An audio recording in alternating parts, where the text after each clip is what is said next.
말이 많은 건 표현력이 아니라 지능의 부족이다. 쇼펜하우어가 남긴 말이다. 처음 이 문장을 접하면 누구나 비슷한 반응을 보인다. 고개를 끄덕이거나 잠시 멈추거나 혹은 누군가의 얼굴이 떠오르거나. 우리 주변에는 말이 많은 사람이 있다.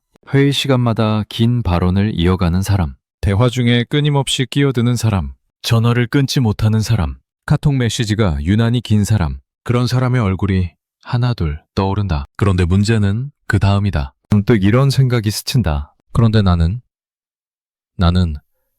말이 많은 사람인가 아닌가? 나는 말을 아끼는 편인가 쏟아내는 편인가? 이 질문 앞에서 선뜻 대답하기가 어렵다. 스스로를 객관적으로 보는 일은 언제나 쉽지 않다. 특히 말에 관해서는 더욱 그렇다. 우리는 자신의 목소리를 녹음해서 들어본 적이 있다. 그때의 낯섦을 기억한다. 내가 알던 내 목소리가 아니다. 이상하게 높거나 생각보다 낮거나 어딘가 어색하다. 말도 마찬가지다. 내가 생각하는 나의 말과 남이 듣는 나의 말은 다르다. 나는 적당히 말한다고 생각하지만 상대방은 좀 길다고 느낄 수 있다. 나는 필요한 말만 했다고 생각하지만 상대방은 또 시작이네 하고 속으로 생각할 수 있다. 쇼펜하우어의 이 문장이 불편한 이유가 여기에 있다. 남의 이야기 같다가도 어느 순간 내 이야기가 된다. 저 말이 많은 사람을 떠올리다가 문득 내가 그 자리에 서 있는 것 같은 느낌. 이 문장은 그런 힘이 있다. 말이 많다는 건 무엇일까? 단순히 말의 양이 많다는 뜻일까? 말할 시간이 길다는 뜻일까? 아니면 다른 무언가가 있을까? 생각해보면 말이 많다는 건 단순한 양의 문제가 아니다. 같은 이야기를 해도 어떤 사람의 말은 길게 느껴지지 않는다. 반면 어떤 사람의 말은 몇 마디만 해도 또 시작이네 싶다. 시간의 문제가 아니다. 의도의 문제다. 필요의 문제다. 그 말이 정말 필요한 말인가 아닌가의 문제다. 필요 없는 말이 많을 때 우리는 그것을 말이 많다고 느낀다. 핵심 없이 맴도는 말, 같은 내용을 반복하는 말, 듣는 사람은 이미 알고 있는데 계속 설명하는 말, 끝났다고 생각했는데 다시 이어지는 말, 그런 말들이 쌓일 때 우리는 피곤함을 느낀다. 그리고 속으로 생각한다. 이 사람은 왜 이렇게 말이 많을까? 그런데 정작 말하는 사람은 모른다. 자신이 말이 많다는 것을, 자신의 말이 상대방을 피곤하게 한다는 것을. 오히려 나는 충분히 설명했다고 생각한다. 나는 친절하게 말했다고 생각한다. 나는 오해가 없도록 자세히 말했다고 생각한다. 여기서 어긋남이 생긴다. 말하는 사람과 듣는 사람 사이의 간극. 그 간극을 말하는 사람은 잘 모른다. 쇼펜하우어는 왜 이런 말을 했을까? 그는 19세기 독일의 철학자였다. 염세주의 철학자로 알려져 있다. 세상을 어둡게 본 사람, 인간의 본성에 대해 맹정했던 사람. 그의 글에는 날카로움이 있다. 불편한 진실을 거침없이 말하는 스타일이었다. 이 문장도 그렇다. 듣기 좋은 말이 아니다. 하지만 어딘가 찔리는 구석이 있다. 그가 말한 지능의 부족은 무슨 뜻일까? IQ가 낮다는 뜻일까? 머리가 나쁘다는 뜻일까? 아마 그런 단순한 의미는 아닐 것이다. 쇼펜하우어가 말한 지능은 조금 다른 의미일 수 있다. 생각을 정리하는 능력, 핵심을 파악하는 능력, 불필요한 것을 덜어내는 능력, 그런 종류의 지능을 말한 것일 수 있다. 생각해보자. 머릿속이 복잡한 사람은 말이 길어진다. 생각이 정리되지 않으면 말도 정리되지 않는다. 무엇이 중요한지 모르면 모든 것을 다 말하게 된다. 핵심이 뭔지 모르니까 주변을 맴돈다. 결론이 뭔지 모르니까 서론이 길어진다. 그래서 말이 많아진다. 말이 많은 건 할 말이 많아서가 아니다. 무슨 말을 해야 할지 모르기 때문이다. 반대로 생각이 명확한 사람은 말이 짧다. 무엇을 말해야 하는지 안다. 무엇을 말하지 않아도 되는지 안다. 그래서 필요한 말만 한다. 군더더기가 없다. 듣는 사람은 편하다. 명쾌하다. 시원하다. 그런 사람의 말에는 힘이 있다. 짧지만 강하다. 적지만 깊다. 우리는 말을 통해 생각을 전달한다고 믿는다. 하지만 실제로는 반대일 때가 많다. 말을 하면서 생각을 정리한다. 말을 하면서 내가 뭘 말하고 싶은지 찾아간다. 그래서 말이 길어진다. 말하면서 생각하기 때문이다. 생각을 다 한 뒤에 말하는 게 아니라 말하면서 생각을 만들어가기 때문이다. 이건 자연스러운 일이기도 하다. 우리는 완벽하게 생각을 정리한 뒤에 입을 여는 존재가 아니다. 대화는 실시간으로 흘러간다. 생각과 말이 동시에 일어난다. 그래서 때로는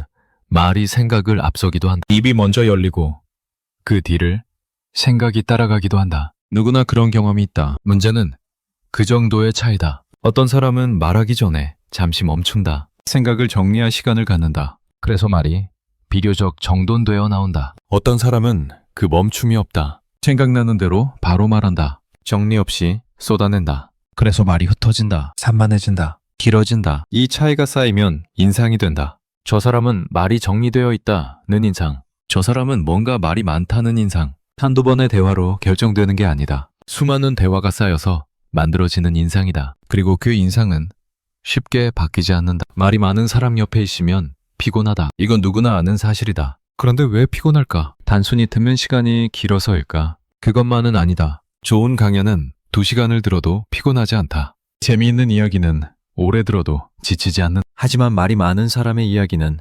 10분만 들어도 지친다. 왜 그럴까? 그건 우리 뇌가 쓸데없이 일을 해야 하기 때문이다. 말이 많은 사람의 이야기를 들을 때 우리 뇌는 바쁘게 일한다. 이 많은 말 중에 핵심이 뭘까? 지금 이 사람이 하고 싶은 말이 뭘까? 이건 중요한 정보일까? 그냥 군더더기일까? 계속 필터링을 해야 한다. 정보를 걸러내야 한다. 그 작업이 피곤한 것이다. 정리된 말을 들을 때는 다르다. 핵심이 명확하다. 구조가 있다. 불필요한 게 없다. 그래서 뇌가 편하다. 받아들이기만 하면 된다. 걸러낼 필요가 없다. 그래서 2시간을 들어도 괜찮다. 오히려 에너지를 얻기도 한다. 말이 많은 건 상대방의 에너지를 소모시킨다. 상대방의 시간만 뺏는 게 아니다. 상대방의 뇌를 피곤하게 만든다. 그래서 말이 많은 사람과의 대화 후에는 지친다. 몸이 아니라 머리가 지친다. 뭔가 일을 한 것도 아닌데 피곤하다. 그게 말이 많은 사람이 남기는 것이다. 어쩌면 말이 많은 건 불안의 표현일 수 있다. 침묵이 두려운 것이다. 대화 중에 잠깐 정적이 흐르면 불안해진다. 뭔가 말해야 할 것 같은데 가만히 있으면 어색한데. 그래서 말을 채운다. 침묵을 메우려고 말을 쏟아낸다. 내용이 있어서가 아니다. 그냥 빈 공간이 불편해서다. 이런 사람은 혼자 있을 때도 뭔가를 틀어놓는다. TV를 켜놓거나 음악을 틀어놓거나 유튜브를 켜놓는다. 조용한 게 싫은 것이다. 고요함이 불편한 것이다. 그래서 소리로 채운다. 말도 마찬가지다. 고요한 대화가 불편해서 말로 채운다. 불안은 말을 부른다. 확신이 없으면 말이 길어진다. 자신의 말에 확신이 있는 사람은 한 번 말하고 끝낸다. 하지만 확신이 없으면 같은 말을 다르게 반복한다. 그러니까 내 말은 다시 말하면 쉽게 말해서 같은 내용을 여러 번 돌려 말한다. 상대방이 이해했는지 불안하기 때문이다. 내 말이 제대로 전달됐는지 확신이 없기 때문이다. 그래서 반복한다. 반복하면 말이 길어진다. 길어지면 오히려 더 헷갈린다. 악순환이다. 한때는 우리도 다 말이 많았다. 어릴 때를 떠올려보자. 아이들은 말이 많다. 쉬지 않고 말한다. 학교에서 있었던 일, 친구와 있었던 일, TV에서 본 것, 먹은 것, 본 것, 느낀 것, 모든 걸 말하고 싶어 한다. 부모님은 듣다가 지친다. 알았어 하면서 넘기기도 한다. 아이의 말은 정리되어 있지 않다. 핵심 없이 흘러간다. 하지만 그게 자연스럽다. 아이니까. 그런데 어른이 되면 달라져야 한다. 생각을 정리하는 법을 배운다. 핵심을 말하는 법을 익힌다. 불필요한 말을 줄이는 법을 알게 된다. 그게 성장이다. 그게 성숙이다. 말이 줄어드는 건 할 말이 없어서가 아니다. 정리가 되기 때문이다. 물론 모든 사람이 그렇게 되는 건 아니다. 어떤 사람은 나이가 들어도 말이 정리되지 않는다. 여전히 산만하게 말한다. 여전히 핵심 없이 맴돈다. 그런 사람을 보면 어딘가 덜 성숙해 보인다. 나이와 상관없이 그렇다. 말에서 성숙함이 믿겨지지 않는 것이다. 반대로 어떤 젊은 사람은 말이 정돈되어 있다. 차분하게 핵심만 말한다. 그러면 나이보다 성숙해 보인다. 믿음이 간다. 신뢰가 생긴다. 말 한마디에서 그 사람의 깊이가 느껴진다. 살아오면서 우리는 수많은 말을 했다. 돌아보면 그 중에 불필요한 말이 얼마나 많았을까? 하지 않아도 됐을 말, 굳이 안 해도 됐을 변명, 상대방이 듣고 싶지 않았을 설명, 나만 하고 싶었던 말, 그런 말들이 쌓여 있다. 후회되는 말도 있다. 그때 왜 그런 말을 했을까? 그냥 가만히 있었으면 됐는데, 한마디만 덜 했으면 됐는데, 말이 많아서 일을 키운 적이 있다. 말이 많아서 관계가 어긋난 적이 있다. 말이 많아서 신뢰를 잃은 적이 있다. 돌아보면 그런 순간들이 있다. 그런데 신기하게도 우리는 말을 아껴서 후회한 적은 별로 없다. 그때 왜 가만히 있었을까 하는 후회보다 그때 왜 그런 말을 했을까 하는 후회가 더 많다. 하지 않은 말은 문제가 되지 않는다. 한 말이 문제가 된다. 그래서 말을 아끼는 게 현명한 것이다. 말을 많이 하면 그만큼 후회할 확률도 높아진다. 문득 이런 생각이 든다. 나는 평소에 어떤 사람으로 보일까? 내 말을 듣는 사람들은 나를 어떻게 느낄까? 저 사람은 말이 정리되어 있다고 느낄까? 아니면 저 사람은 좀 말이 많다고 느낄까? 나는 내 말을 객관적으로 듣지 못한다. 녹음해서 들어보지 않는 한 내 말이 어떻게 들리는지 알기 어렵다. 주변 사람들은 솔직하게 말해주지 않는다. 너 말 좀 많아 라고 대놓고 말해주는 사람은 드물다. 대부분은 그냥 듣는다. 듣다가 지치면 적당히 끊는다. 아, 그렇구나 하면서 넘어간다. 속으로는 피곤함을 느끼면서도 겉으로는 표현하지 않는다. 그게 예의라고 생각하니까. 그래서 우리는 모른다. 내가 상대방을 피곤하게 했다는 걸. 가끔 힌트가 있긴 하다. 상대방의 눈빛이 흐려질 때, 고개를 끄덕이던 리듬이 달라질 때, 하던 대답이 건성이 될 때, 그게 신호다. 지금 당신 말이 좀 길다는 신호다. 하지만 우리는 그 신호를 잘 못 읽는다. 말하는 데 집중하느라 듣는 사람의 반응을 못 본다. 그래서 계속 말한다. 상대방이 지쳐가는 줄도 모르고. 쇼펜하우어의 이 문장은 날카롭다. 말이 많은 건 표현력이 아니라 지능의 부족이다. 이 말은 불편하지만 부정하기 어렵다. 우리는 말이 많은 사람을 표현력이 좋다고 생각하지 않는다. 오히려 반대다. 말이 많으면 뭔가 부족해 보인다. 정리가 안 돼 보인다. 깊이가 없어 보인다. 그게 솔직한 인상이다. 물론 이 문장을 너무 극단적으로 받아들일 필요는 없다. 말이 많다고 해서 정말 지능이 낮은 건 아니다. 성격의 문제일 수도 있고 습관의 문제일 수도 있고 불안의 문제일 수도 있다. 하지만 쇼펜하우어가 말하고 싶었던 핵심은 분명하다. 말의 양과 생각의 깊이는 비례하지 않는다는 것. 오히려 반비례할 때가 많다는 것. 그것이 이 문장의 핵심이다. 말을 아끼는 사람이 있다.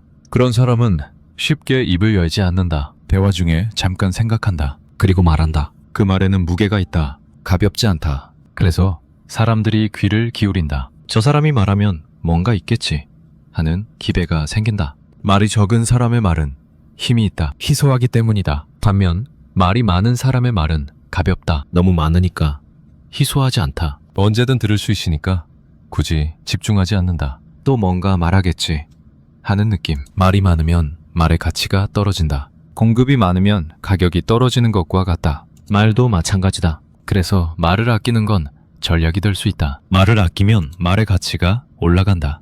내가 하는 말에 사람들이 더 집중하게 된다. 더 신뢰하게 된다. 더 기억하게 된다. 같은 내용을 말해도 말이 적은 사람이 하면 더 무게 있게 들린다. 말이 많은 사람이 하면 그냥 흘러간다. 이것이 말의 경제학이다. 예전에는 말이 많은 게 좋은 거라고 생각한 적도 있다. 말을 잘하는 사람이 성공한다고 들었다. 발표를 잘해야 인정받는다고 배웠다. 조용히 있으면 존재감이 없다고 느꼈다. 그래서 말을 하려고 했다. 뭐라도 말해야 할 것 같았다. 회의 시간에 한마디라도 해야 할 것 같았다. 가만히 있으면 뒤처지는 것 같았다. 그런데 살아보니 꼭 그렇지만은 않았다. 말을 많이 한다고 성공하는 게 아니었다. 오히려 말을 아끼는 사람이 신뢰를 얻었다. 꼭 필요한 말만 하는 사람이 인정받았다. 조용히 듣고 있다가 핵심을 짚는 사람이 존경받았다. 말의 양이 아니라 질이 중요했다. 돌아보면 그랬다. 정말 능력 있는 사람들은 말이 많지 않았다. 필요할 때 말했다.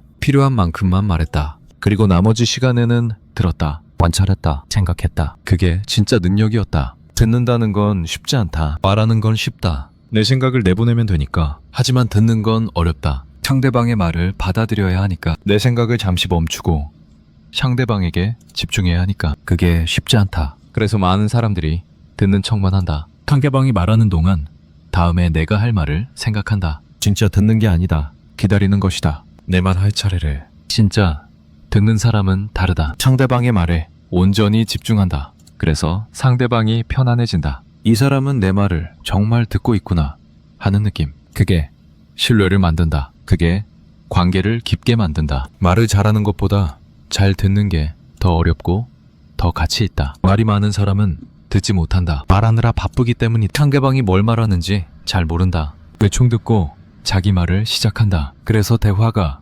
엇갈린다. 서로 자기 말만 하고 서로의 말을 듣지 않는다. 그런 대화는 공허하다. 시간만 지나고 남는 게 없다. 마음 한쪽에 이런 생각이 남는다. 나는 얼마나 듣고 있을까? 상대방의 말을 정말 듣고 있을까? 아니면 내 말 할 타이밍만 기다리고 있을까? 진짜 들으면서 대화하고 있을까? 이 질문에 자신 있게 그렇다고 대답하기 어렵다. 우리는 대부분 자기 이야기를 하고 싶어 한다. 그게 인간의 본능이다. 누구나 자기가 중요하다. 자기 경험이 의미 있다고 느낀다. 그래서 말하고 싶다. 들려주고 싶다. 인정받고 싶다. 그 욕구 자체는 자연스럽다. 문제는 균형이다. 말하는 것과 듣는 것의 균형. 나를 표현하는 것과 상대를 이해하는 것의 균형. 그 균형이 깨지면 대화가 일방통행이 된다. 한쪽만 말하고 한쪽만 듣는다. 그건 대화가 아니다. 독백이다. 침묵에도 의미가 있다. 우리는 침묵을 불편해한다. 대화 중에 잠깐 정적이 흐르면 어색해한다. 뭔가 말해야 할 것 같다. 그래서 급하게 말을 꺼낸다. 별로 할 말이 없는데도 그 침묵이 싫어져. 하지만 침묵은 나쁜 게 아니다. 때로는 침묵이 필요하다. 생각을 정리하는 시간, 감정을 가라앉히는 시간, 상대방의 말을 소화하는 시간. 그런 침묵은 의미가 있다. 대화의 일부다. 좋은 대화에는 적절한 침묵이 있다. 말과 말 사이에 여백. 그 여백이 있어야 말이 살아난다. 계속 말만 하면 숨이 막힌다. 잠깐 멈춤이 있어야 숨을 쉴 수 있다. 음악에 쉼표가 있듯이 대화에도 쉼표가 있어야 한다. 말이 많은 사람은 쉼표가 없다. 계속 말한다. 멈추지 않는다. 그래서 듣는 사람이 숨을 쉴 수 없다. 지치는 것이다. 지금까지 나는 어떻게 말해왔을까? 돌아보면 여러 모습이 있었다. 어떤 때는 말이 많았고 어떤 때는 말이 적었다. 상황에 따라 달랐고 상대에 따라 달랐다. 편한 사람 앞에서는 말이 많아졌고 불편한 사람 앞에서는 말이 줄었다. 자신 있는 주제에서는 말이 길어졌고 모르는 주제에서는 조용해졌다. 그런데 그게 전부일까? 단순히 상황의 문제일까? 아니면 그 안에 어떤 패턴이 있을까? 내가 말이 많아지는 순간에는 공통점이 있지 않을까? 불안할 때, 인정받고 싶을 때, 무언가를 증명하고 싶을 때, 그럴 때 말이 많아지지 않았을까? 이 질문은 쉽게 답하기 어렵다. 스스로를 들여다봐야 한다. 솔직해져야 한다. 그게 불편할 수 있다. 하지만 그 불편함을 견뎌야 뭔가 보인다. 쇼펜하우어의 이 문장은 거울 같다. 누군가를 가리키는 것 같지만 결국 나를 비추는 거울이다. 말이 많은 건 표현력이 아니라 지능의 부족이다. 이 문장 앞에 서면 자연스럽게 질문하게 된다. 나는 어떤가? 나는 말이 많은가? 적은가? 나는 생각을 정리하고 말하는가?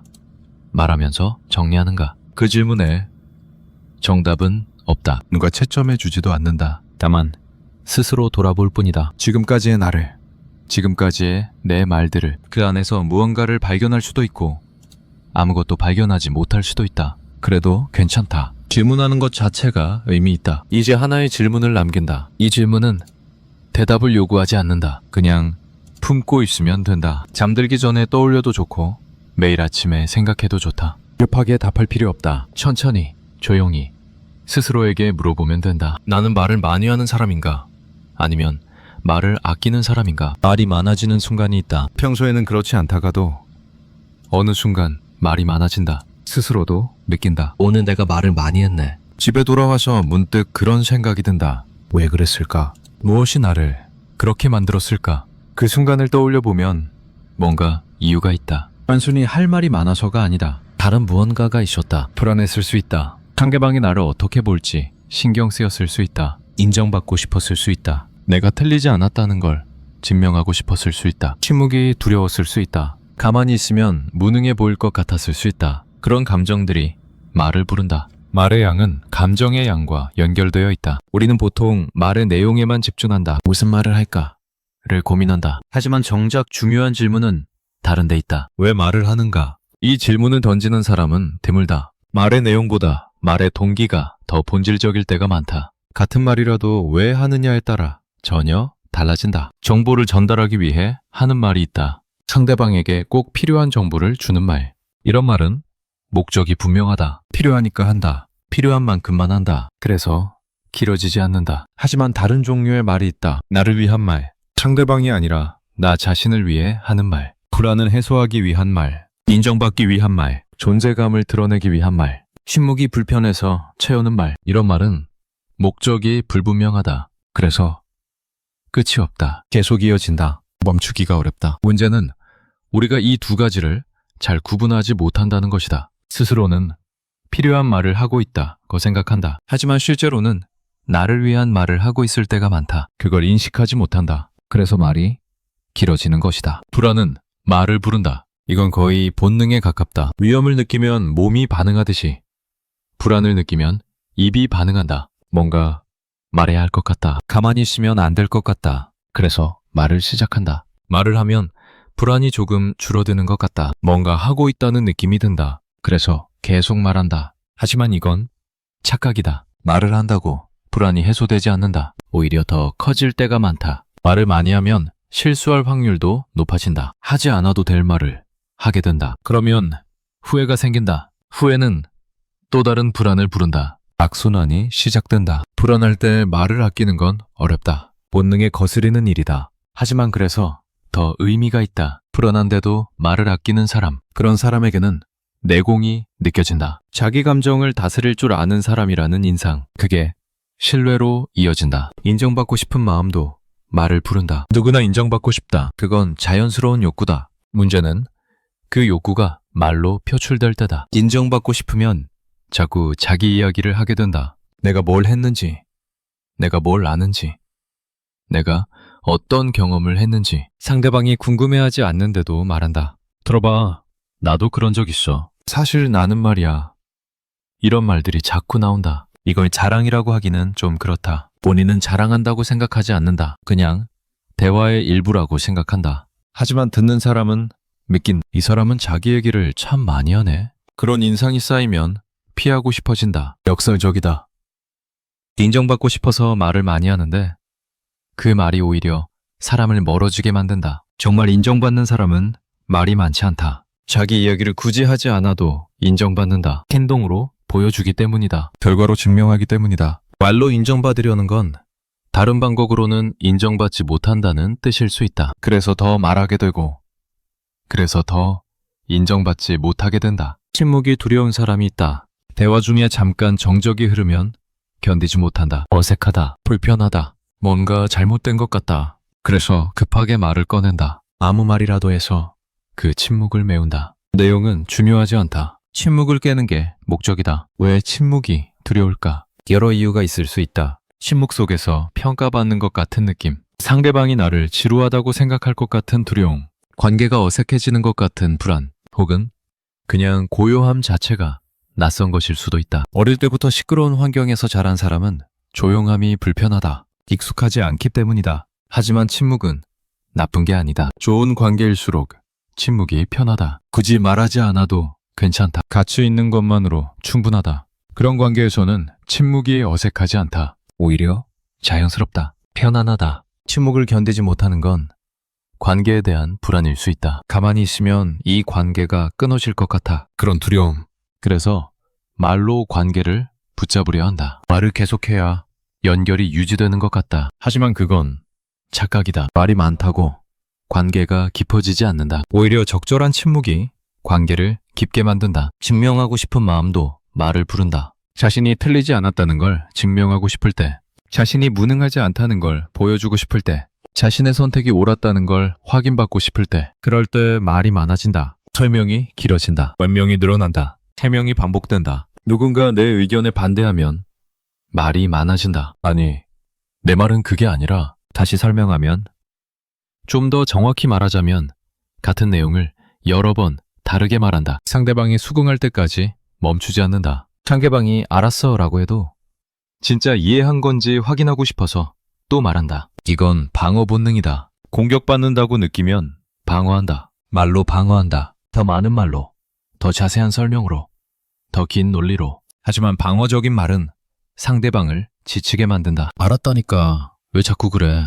그런 반응이 나온다. 그러면 더 불안해진다. 더 말하게 된다. 또 악순환이다. 살아오면서 그런 순간들이 있었다. 돌아보면 선명하게 떠오르는 장면이 있다. 말을 너무 많이 한 순간. 그때 왜 그랬는지 지금은 안다. 불안했기 때문이다. 인정받고 싶었기 때문이다. 내가 틀리지 않았다는 걸 증명하고 싶었기 때문이다. 그때는 몰랐다. 그냥 필요한 말을 하고 있다고 생각했다. 하지만 지금 돌아보면 그렇지 않았다. 그런 순간에 말을 멈췄다면 어땠을까? 한마디만 덜 했다면 어땠을까? 그냥 조용히 있었다면 어땠을까? 아마 더 나았을 것이다. 상황이 더 좋았을 것이다. 관계가 덜 어긋났을 것이다. 하지만 그때는 멈출 수 없었다. 멈추는 게 불가능했다. 감정이 말을 밀어냈기 때문이다. 그래서 후회가 남는다. 말에 대한 후회는 독특하다. 행동에 대한 후회와는 다르다. 말은 되돌릴 수 없다. 한 번 뱉은 말은 주워 담을 수 없다. 상대방의 귀에 들어간 말은 지울 수 없다. 그래서 말에 대한 후회는 오래간다. 몇 년이 지나도 문득 떠오른다. 그때 왜 그런 말을 했을까? 그 생각이 밤에 잠들기 전에 찾아온다. 말이 많아지는 순간에는 패턴이 있다. 자기 자신을 관찰해 보면 보인다. 어떤 상황에서 말이 많아지는지, 어떤 사람 앞에서 말이 많아지는지, 어떤 감정일 때 말이 많아지는지 사람마다 다르다. 하지만 자기만의 패턴이 있다. 어떤 사람은 윗사람 앞에서 말이 많아진다. 잘 보이고 싶은 마음, 능력을 인정받고 싶은 마음. 그래서 더 설명하고, 더 보고하고, 더 이야기한다. 필요 이상으로. 어떤 사람은 낯선 사람 앞에서 말이 많아진다. 어색함을 견디지 못해서, 침묵이 불편해서, 그래서 쉬지 않고 말한다. 상대방이 지쳐가는 줄도 모르고. 어떤 사람은 갈등 상황에서 말이 많아진다. 자신을 방어하기 위해, 오해를 풀기 위해, 자신이 나쁜 사람이 아니라는 걸 증명하기 위해. 그래서 해명이 길어지고 설명이 반복되고 말이 끝나지 않는다. 자신의 패턴을 아는 건 중요하다. 알면 대비할 수 있다. 아, 지금 내가 이런 상황이니까 말이 많아질 수 있겠구나. 그렇게 인식하면 조금은 조절할 수 있다. 물론 쉽지는 않다. 하지만 모르는 것보다는 낫다. 젊은 직장인 중에 이런 경우가 있다. 회의 시간을 유독 말이 많은 사람. 의견을 묻지 않아도 먼저 말한다. 한번 말하기 시작하면 길다. 다른 사람의 발언에도 꼭 한마디를 덧붙인다. 본인은 적극적으로 참여한다고 생각한다. 열정적으로 일한다고 생각한다. 하지만 주변의 시선은 다르다. 저 사람은 왜 저렇게 말이 많을까? 그런 평가를 받는다. 안타깝다. 본인은 모르기 때문이다. 열심히 하는 건데 오히려 마이너스가 되고 있다는 걸. 말의 양과 자신감은 반비례할 때가 많다. 자신감이 있는 사람은 말이 적다. 굳이 많이 말하지 않아도 된다. 확신이 있으니까. 자기 말에 힘이 있으니까. 한 번 말하면 끝이다. 반복하지 않는다. 부연하지 않는다. 그냥 말하고 기다린다. 상대방이 알아서 받아들이든 받아들이지 않든. 반면 자신감이 없는 사람은 말이 많다. 확신이 없으니까 반복한다. 상대방이 이해했는지 불안하니까 다시 설명한다. 내 말이 설득력이 있는지 모르겠으니까 다른 각도로 다시 말한다. 그래서 말이 길어진다. 듣는 사람은 이미 이해했는데 말하는 사람은 모른다. 계속 불안하다. 계속 말한다. 이건 역설적이다. 말을 많이 하면 자신 있어 보일 것 같지만 실제로는 반대다. 말이 많으면 불안해 보인다. 확신이 없어 보인다. 뭔가 숨기는 게 있어 보인다. 그래서 신뢰가 떨어진다. 말을 아끼는 게 오히려 자신 있어 보인다. 적게 말하는 게 오히려 강해 보인다. 왜 말을 멈추지 못할까? 이 질문은 단순하지 않다. 여러 층위가 있다. 표면적으로는 습관의 문제다. 말을 많이 하는 게 습관이 된 사람은 쉽게 바뀌지 않는다. 무의식적으로 말이 나온다. 의식하지 않으면 계속 말한다. 그 아래에는 감정의 문제가 있다. 불안, 두려움, 인정욕구, 증명욕구. 이런 감정들이 말을 밀어낸다. 감정이 해소되지 않으면 말도 멈추지 않는다. 말을 멈추려면 감정을 다스려야 한다. 그게 어렵다.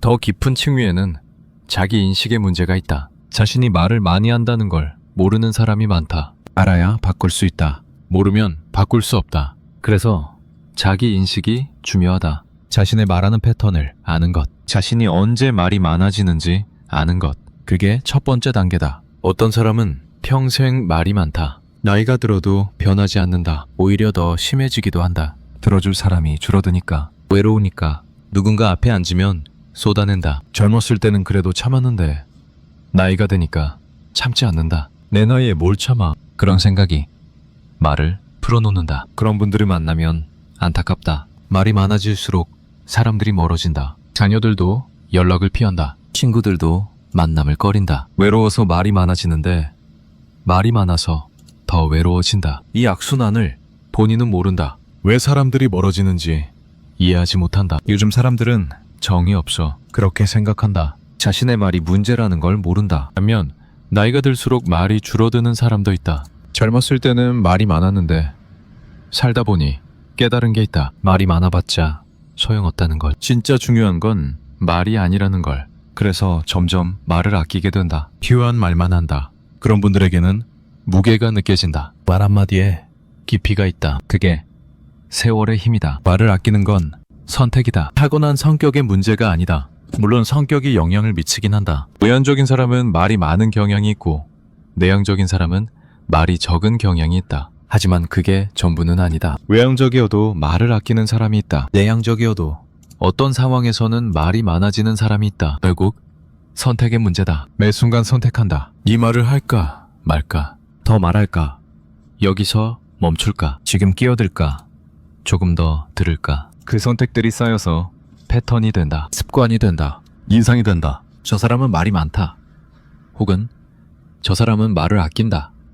라는 인상이 만들어진다. 선택을 바꾸면 패턴이 바뀐다. 습관이 바뀐다. 인상이 바뀐다. 물론 하루아침에 바뀌지는 않는다. 오랜 시간이 걸린다. 의식적인 노력이 필요하다. 하지만 불가능한 건 아니다. 바꾸고 싶다면 바꿀 수 있다. 말을 아끼기 시작하면 다른 것들이 보인다. 평소에는 보이지 않던 것들. 상대방의 표정, 상대방의 반응, 상대방이 정말 듣고 싶어 하는 게 뭔지. 말을 많이 하면 이런 게 안 보인다. 말하느라 바쁘기 때문이다. 내 말을 전달하는 데 집중하느라 상대방을 관찰할 여유가 없다. 말을 아끼면 여유가 생긴다. 상대방을 볼 수 있다. 상대방의 말을 들을 수 있다. 대화가 달라진다. 일방적인 전달이 아니라 진짜 소통이 된다. 상대방이 편함해한다. 관계가 깊어진다. 그리고 자기 자신도 보인다. 평소에는 말하느라 바빠서 못 보던 내 감정, 내 생각, 내가 정말 원하는 것. 말을 아끼고 조용히 있으면 그런 것들이 올라온다. 말로 덮어두었던 것들이 드러난다. 불편할 수 있다.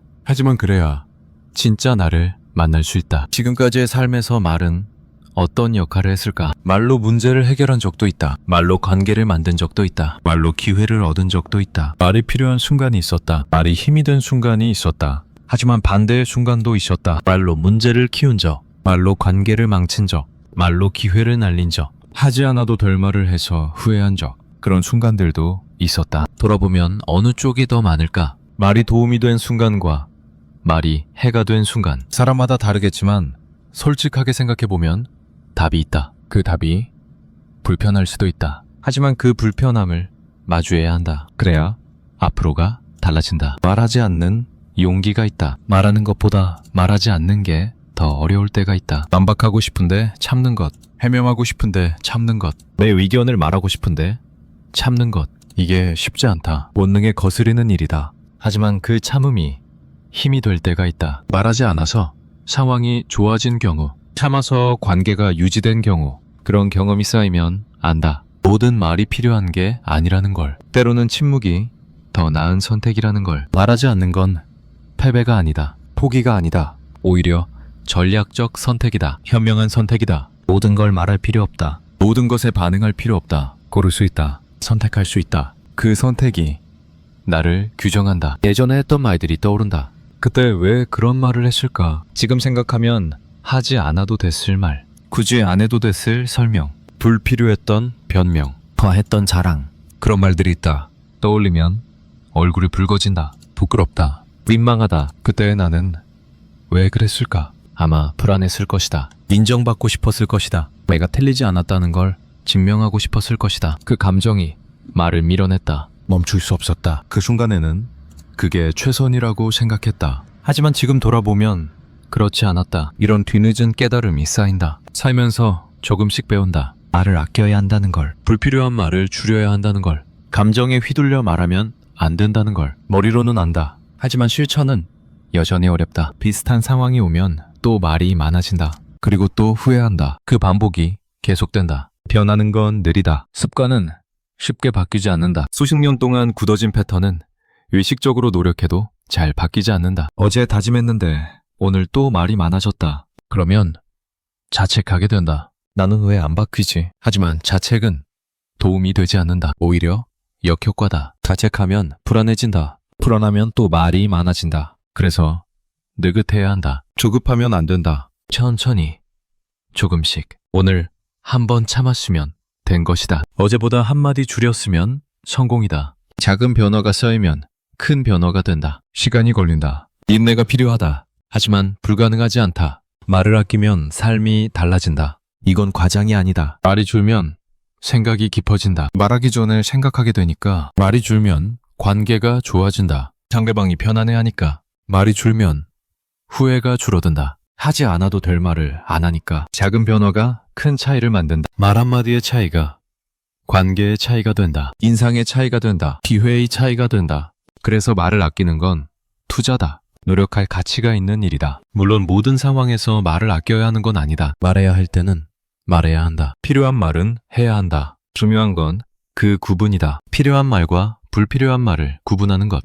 해야 할 말과 하지 않아도 될 말을 구분하는 것. 그 구분이 명확해지면 말의 질이 달라진다. 앞으로의 말은 어떨까? 지금까지의 말은 지나갔다. 바꿀 수 없다. 하지만 앞으로의 말은 다르다. 선택할 수 있다. 바꿀 수 있다. 오늘부터 다르게 할 수 있다. 물론 쉽지 않다. 오래된 습관을 바꾸는 건 어렵다. 감정을 다스리는 건 더 어렵다. 하지만 한 번에 다 바꿀 필요는 없다. 조금씩, 하나씩. 오늘 한번 말을 아끼는 것부터 시작하면 된다. 그리고 실패해도 괜찮다. 또 말이 많아져도 괜찮다. 중요한 건 포기하지 않는 것이다. 다시 시도하는 것이다. 그렇게 반복하다 보면 조금씩 달라진다. 느리지만 확실하게. 쇼펜하우어의 말이 다시 떠오른다. 말이 많은 건 표현력이 아니라 지능의 부족이다. 이 문장은 결국 선택에 관한 이야기다. 우리는 매 순간 선택한다. 말할 것인가 말 것인가, 더 말할 것인가, 멈출 것인가. 그 선택이 우리를 만든다. 우리의 인상을 만든다. 우리의 관계를 만든다. 우리의 삶을 만든다. 지금까지의 선택은 이미 지나갔다. 중요한 건 앞으로의 선택이다. 내일의 나는 어떤 선택을 할까? 그건 아직 정해지지 않았다. 내가 정하는 것이다. 한 가지 장면을 떠올려 보자. 말이 많았던 순간, 후회가 남는 순간. 그때 왜 멈추지 못했을까? 무엇이 나를 그렇게 만들었을까? 불안이었을까? 인정 욕구였을까? 증명하고 싶은 마음이었을까? 침묵에 대한 두려움이었을까? 그 순간을 조용히 돌아보자. 그리고 이 질문 품어보자. 대답을 서두르지 말고 그냥 마음에 두고 천천히 생각해보자. 나는 왜 그 순간 말을 멈추지 못했을까? 말이 많아지는 데는 이유가 있다. 단순히 성격의 문제가 아니다. 습관의 문제만도 아니다. 그 안에는 구조가 있다. 우리 머릿속에서 일어나는 일들, 감정과 생각이 얽혀서 작동하는 방식. 그걸 이해하면 말이 많아지는 현상이 다르게 보인다. 자기 자신에 대한 이해가 깊어진다. 그리고 조금은 덜 자책하게 된다. 우리 뇌는 복잡하다. 수천억 개의 신경세포가 연결되어 있다. 그 안에서 생각이 만들어지고 감정이 흐르고 말이 나온다. 이 과정은 생각보다 자동적이다. 우리가 의식하지 못하는 사이에 많은 일이 일어난다. 말도 마찬가지다. 의식적으로 말하는 것 같지만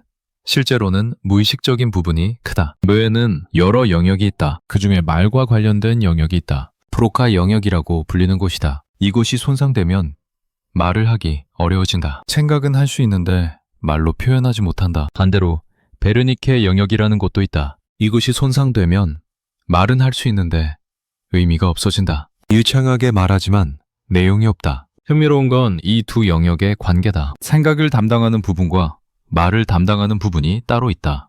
그리고 이 둘이 연결되어 있다. 생각이 말로 바뀌는 과정.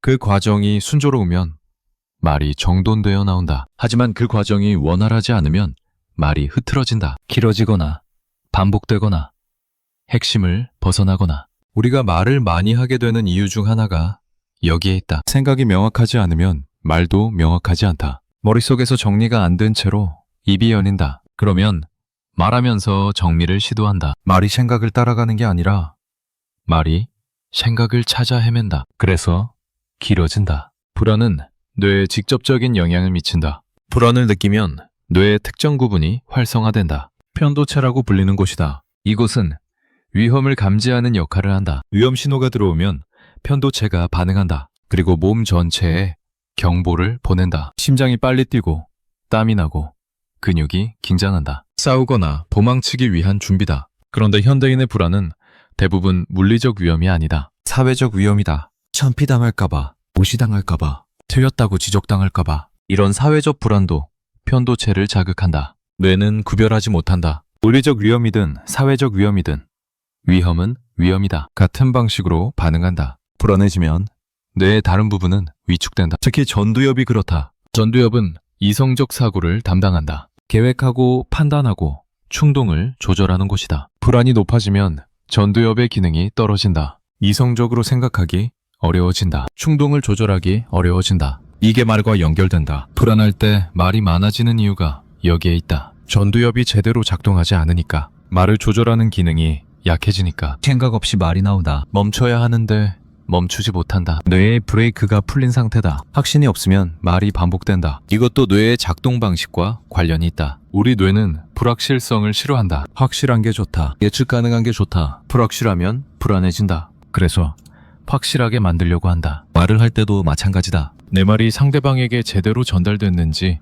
확신이 없으면 불안하다. 그래서 확인하려 한다. 내 말 이해했어? 하고 물어보거나 같은 말을 다르게 반복한다. 다시 말하면 쉽게 말해서 그러니까 내 말은 이런 표현들이 나온다. 반복은 확신의 부재에서 온다. 한 번 말하고 끝내지 못하는 건 그 한 번에 확신이 없기 때문이다. 내 말이 충분했는지 모르겠다. 상대방이 이해했는지 모르겠다. 그 불확실함이 불안하다. 그래서 더 말한다. 반복한다. 표현한다. 확신이 있는 사람은 다르다. 한 번 말하고 기다린다. 상대방이 이해하든 못하든 자기 말에 확신이 있다. 그래서 더 설명할 필요를 느끼지 않는다. 반복하지 않는다. 덧붙이지 않는다. 그냥 말하고 끝이다. 짧고 강하다. 머릿속이 복잡하면 말도 복잡해진다. 이건 아주 직관적인 원리다. 생각이 정리되어 있으면 말도 정리되어 나온다. 생각이 정리되어 있지 않으면 말도 정리되지 않는다. 내 머릿속이 어떤 상태인지가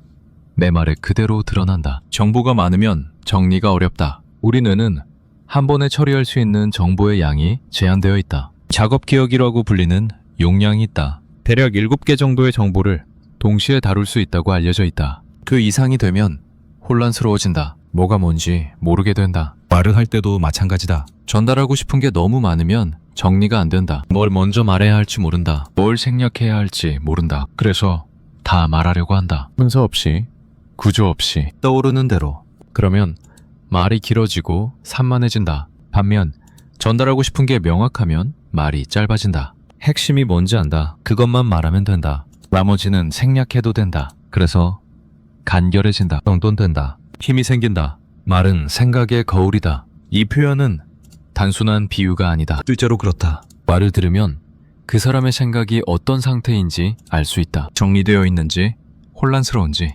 명확한지, 모호한지, 깊은지, 얕은지 말이 그걸 드러낸다. 그래서 말을 잘하고 싶으면 생각을 정리해야 한다. 말하는 기술을 익히는 것보다 생각하는 습관을 기르는 게 먼저다. 생각이 정리되면 말은 자연스럽게 정돈된다. 반대로 생각이 정리되지 않으면 아무리 말하는 기술을 배워도 한계가 있다. 생각을 정리한다는 건 무엇일까? 핵심을 파악하는 것이다. 많은 정보 중에서 중요한 것과 덜 중요한 것을 구분하는 것이다. 불필요한 것을 덜어내는 것이다. 남는 것만 남기는 것이다. 그러면 간결해진다. 명확해진다. 이건 연습이 필요하다. 타고나는 게 아니다. 의식적으로 해야 한다. 말하기 전에 잠깐 멈추고 생각해본다. 내가 지금 하려는 말의 핵심이 뭔가? 한 문장으로 줄이면 뭐가 남는가? 이 훈련을 반복하면 생각이 정리되는 속도가 빨라진다. 말도 정돈된다. 감정은 생각보다 빠르다. 이것도 뇌과학에서 밝혀진 사실이다. 감정 반응은 이성 반응보다 빠르다. 어떤 자극이 들어왔을 때 먼저 감정이 반응하고 그 다음에 이성이 반응한다. 순서가 그렇다. 감정이 먼저, 생각이 나중. 이게 말에 영향을 미친다. 감정이 먼저 반응하니까 감정에 휩쓸려 말하게 된. 생각하기 전에 말이 나온다. 나중에 후회한다. 왜 그런 말을 했을까? 그건 감정이 생각을 앞질렀기 때문이다. 뇌의 구조상 그렇게 된다. 특히 부정적 감정일 때 그렇다. 화가 났을 때, 불안할 때, 두려울 때. 이런 감정은 강렬하다. 이성을 압도한다. 그래서 충동적으로 말하게 된다. 생각 없이 말하게 된다. 후회할 말을 하게 된다. 이걸 막으려면 의식적인 노력이 필요하다. 감정과 반응 사이에 간격을 만들어야 한다. 자극이 들어왔을 때 바로 반응하지 않는다. 잠깐 멈춘다. 숨을 쉰다. 생각한다. 그 간격이 있어야 이성이 개입할 수 있다. 그래야 후회 없는 말을 할 수 있다. 침묵은 뇌에게 불편하다. 우리 뇌는 빈 공간 싫어한다. 채우려고 한다. 이건 시각에서도 그렇다. 불완전한 도형을 보면 뇌가 자동으로 완성시킨다. 빈 부분을 채워서 완전한 도형으로 인식한다. 청각에서도 마찬가지다. 대화 중에 침묵이 있으면 뇌가 불편해한다. 뭔가로 채우려고 한다. 그래서 침묵을 견디기 어렵다. 대화 중에 잠깐 정적이 흐르면 어색하다. 뭔가 잘못된 것 같다. 뇌가 경보를 보낸다. 뭔가 해. 그래서 급하게 말을 꺼낸다. 별 내용이 없어도 일단 말한다. 침묵을 메우기 위해. 하지만 이건 뇌의 자동 반응일 뿐이다. 꼭 따라야 하는 건 아니다. 침묵이 불편하다고 느껴도 그 불편함을 견딜 수 있다. 뇌가 말해 라고 해도 아니, 지금은 안 해 라고 할 수 있다. 그게 자기 조절이다. 그게 성숙이다. 침묵을 견디는 연습이 필요하다. 처음에는 어렵다. 어색하다. 불안하다. 하지만 익숙해지면 괜찮아진다. 오히려 편해진다. 굳이 말하지 않아도 되는 자유. 침묵 속에서도 연결되어 있다는 안도감. 그런 게 생긴다. 말이 많은 건 에너지 소모다. 뇌 활동에는 에너지가 필요하다. 뇌는 몸무게의 2%밖에 안 되지만 전체 에너지의 20%를 소비한다. 그만큼 에너지를 많이 쓰는 기관이다. 생각할 때, 집중할 때, 결정할 때 에너지가 든다. 말을 할 때도 에너지가 든다. 생각을 말로 바꾸는 과정에서 에너지가 소모된다. 상대방의 반응을 살피면서 에너지가 소모된다. 다음에 뭘 말할지 계획하면서 에너지가 소모된다. 말을 많이 하면 그만큼 에너지가 많이 든다. 그래서 말이 많은 사람은 지친다. 본인도 지치고 상대방도 지친다. 대화가 끝나면 피곤하다. 뭔가 많은 일을 한 것 같은데 남는 게 없다. 에너지만 소모됐다. 말을 아끼면 에너지가 남는다. 그 에너지를 다른 데 쓸 수 있다. 생각하는데 쓸 수 있다. 듣는데 쓸 수 있다. 관찰하는데 쓸 수 있다. 그래서 말을 아끼는 사람은 여유가 있어 보인다. 실제로 여유가 있다. 에너지가 남아 있으니까. 뇌는 패턴을 좋아한다. 같은 행동을 반복하면 뇌는 그걸 패턴으로 저장한다. 자동화한다. 그래서 익숙한 일은 생각 없이도 할 수 있다. 에너지가 덜 든다. 이게 습관의 원리다. 말도 습관이 된다. 말이 많은 게 습관이 되면 의식하지 않아도 말이 많아진다. 자동으로 그렇게 된다. 뇌가 그 패턴을 저장했기 때문이다. 반대로 말을 아끼는 게 습관이 되면 자연스럽게 말을 아끼게 된다. 습관을 바꾸려면 의식적인 노력이 필요하다. 자동화된 패턴을 깨야 한다. 새로운 패턴을 만들어야 한다. 처음에는 어렵다. 에너지가 많이 든다. 하지만 반복하면 새로운 패턴이 자리 잡는다. 그때부터는 수월해진다. 말을 아끼는 습관을 들이려면 반복이 필요하다. 한두 번으로 안 된다. 계속해야 한다. 의식적으로 말을 줄이는 연습. 말하기 전에 멈추는 연습. 불필요한 말을 삼키는 연습. 이걸 반복하면 어느 순간 자연스러워진다. 자기인식이 핵심이다. 심리학에서 메타인지라는 개념이 있다. 생각에 대해 생각하는 것. 자기 자신의 사고 과정을 인식하는 것. 이게 잘 발달한 사람은 자기 조절을 잘한다. 자기가 뭘 하고 있는지 알기 때문이다. 말에 대해서도 메타인지가 필요하다. 내가 지금 말을 많이 하고 있는지, 적당히 하고 있는지 인식하는 것. 내가 왜 이 말을 하고 있는지 아는 것. 이 말이 필요한 말인지 불필요한 말인지 구분하는 것. 이런 인식이 있어야 조절할 수 있다. 문제는 말하는 중에는 이런 인식이 어렵다는 것이다. 말하는데 집중하느라 자기를 관찰할 여유가 없다. 그래서 말이 끝난 뒤에야 깨닫는다. 내가 말을 너무 많이 했네. 하지만 이미 늦었다. 연습하면 달라진다. 말하면서 동시에 자기를 관찰하는 능력. 이건 훈련할 수 있다. 처음에는 어색하다. 말하면서 지금 내가 말을 많이 하고 있나? 라고 자문하는 게 부자연스럽다. 하지만 익숙해지면 자연스러워진다. 실시간으로 자기를 모니터링할 수 있게 된다. 사회적 뇌라는 개념이 있다. 인간의 뇌는 사회적 존재로 살기 위해 진화했다. 다른 사람과 관계 맺고 협력하고 소통하기 위해. 그래서 뇌에는 사회적 기능을 담당하는 부분이 발달해 있다. 다른 사람의 마음을 읽는 능력, 다른 사람의 감정을 느끼는 능력, 이런 것들. 말도 사회적 힘이다. 혼잣말을 제외하면 말은 대부분 누군가에게 하는 것이다. 그래서 말을 할 때 상대방을 의식한다. 상대방이 어떻게 받아들일지 생각한다. 상대방의 반응을 살핀다. 이게 자연스러운 과정이다. 하지만 불안하면 이 과정이 왜곡된다. 상대방을 있는 그대로 보지 못한다. 상대방이 나를 부정적으로 평가할 거라고 가정한다. 그래서 더 설명하려 한다. 더 해명하려 한다. 더 증명하려 한다. 말이 많아진다. 상대방에 대한 신뢰가 있으면 다르다. 이 사람은 내 말을 이해해 줄 거야. 이 사람은 나를 부정적으로 보지 않을 거야. 그런 신뢰가 있으면 굳이 많이 말할 필요가 없다. 간단히 말해도 된다. 오해해도 괜찮다. 나중에 풀면 된다. 그런 여유가 생긴다. 완벽주의가 말을 늘린다. 완벽하게 전달하고 싶은 마음, 오해 없이 정확하게 이해시키고 싶은 마음, 이런 마음이 강하면 말이 길어진다. 빠뜨리는 게 없도록 다 말하려 한다. 혹시 모를 오해를 막기 위해 미리 설명한다. 예외 상황까지 다 언급한다. 하지만 이건 역효과다. 말이 길어지면 오히려 핵심이 흐려진다. 중요한 것과 덜 중요한 게 섞여서 구분이 안 된다. 듣는 사람은 뭐가 중요한지 모른다. 결국 제대로 전달되지 않는다. 완벽하게 전달하려다가 오히려 불완전하게 전달된다. 완벽주의를 내려놓으면 말이 간결해진다. 100% 전달하려고 하지 않는다. 성공 80%면 충분하다고 생각한다. 나머지는 상대방이 알아서 채워줄 거라고 믿는다. 오해가 생기면 그때 풀면 된다. 이런 여유가 있으면 핵심만 말할 수 있다. 물론 상황에 따라 다르다.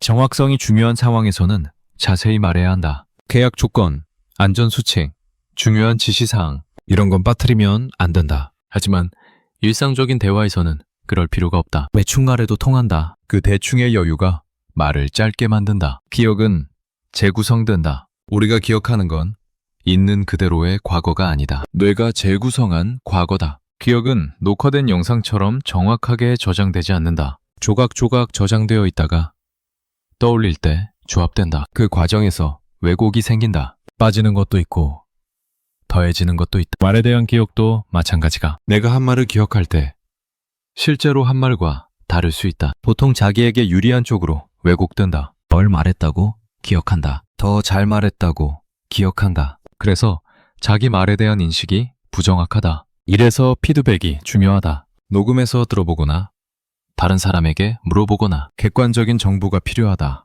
자기 기억만으로는 자기 말을 정확히 알 수 없다. 위런유런이라는 게 있다. 다른 사람의 행동을 볼 때 활성화되는 신경세포다. 다른 사람이 웃으면 나도 모르게 입꼬리가 올라간다. 다른 사람이 하품하면 나도 하품이 나온다. 위런유런 때문이다. 다른 사람의 행동을 거울처럼 반영한다. 말도 영향을 받는다. 말이 많은 사람과 대화하면 나도 말이 많아지는 경향이 있다. 상대방의 패턴에 동조하게 된다. 반대로 말이 적은 사람과 대화하면 나도 말이 줄어든다. 이건 의식적인 선택이 아니다. 자동으로 일어난다. 환경이 중요하다는 뜻이다. 말이 많은 사람들 사이에 있으면 나도 말이 많아진다. 말을 아끼는 사람들 사이에 있으면 나도 말을 아끼게 된다. 자기를 바꾸고 싶으면 환경을 바꾸는 것도 방법이다. 스트레스와 말의 관계도 있다. 스트레스를 받으면 말이 많아지는 사람이 있다. 스트레스를 말로 풀려고 한다. 누군가에게 털어놓으면 좀 나아진다. 그래서 계속 말한다. 같은 이야기를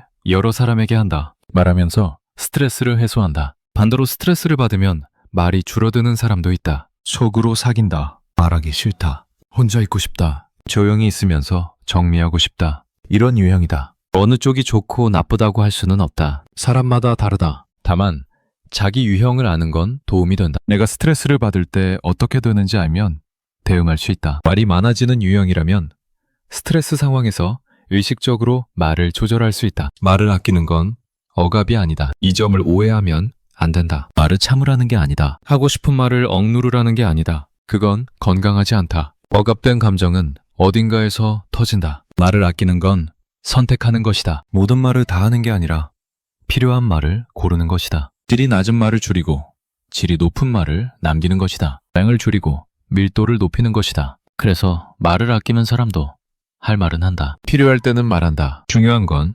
말한다. 다만 불필요한 말, 습관적인 말, 반복되는 말을 줄이는 것이다. 그러면 진짜 하고 싶은 말이 더 잘 전달된다. 자기 연민이 필요하다. 말이 많은 자기 자신을 탓하기 쉽다. 왜 나는 이럴까? 왜 나는 안 고쳐질까? 자책하게 된다. 하지만 자책은 도움이 되지 않는다. 오히려 상황을 악화시킨다. 뇌의 구조를 이해하면 자기 연민이 생긴다. 말이 많아지는 건 내 잘못만이 아니다. 뇌가 그렇게 작동하기 때문이다. 불안하면 전두엽 기능이 떨어진다. 침묵은 뇌에게 불편하다. 확신이 없으면 반복하게 된다. 이게 뇌의 원리다. 누구나 그렇다. 물론 그렇다고 책임을 회피하라는 건 아니다. 노력은 해야 한다. 바꾸려고 해야 한다. 하지만 바뀌지 않을 때 자기를 너무 몰아붙이지는 말자. 시간이 걸린다. 뇌의 패턴을 바꾸는 건 쉬운 일이 아니다. 천천히, 미긋하게 자기 자신에게 너그러워지는 것도 필요하다. 몸과 말의 연결도 있다. 긴장하면 몸이 경직된다. 어깨가 올라가고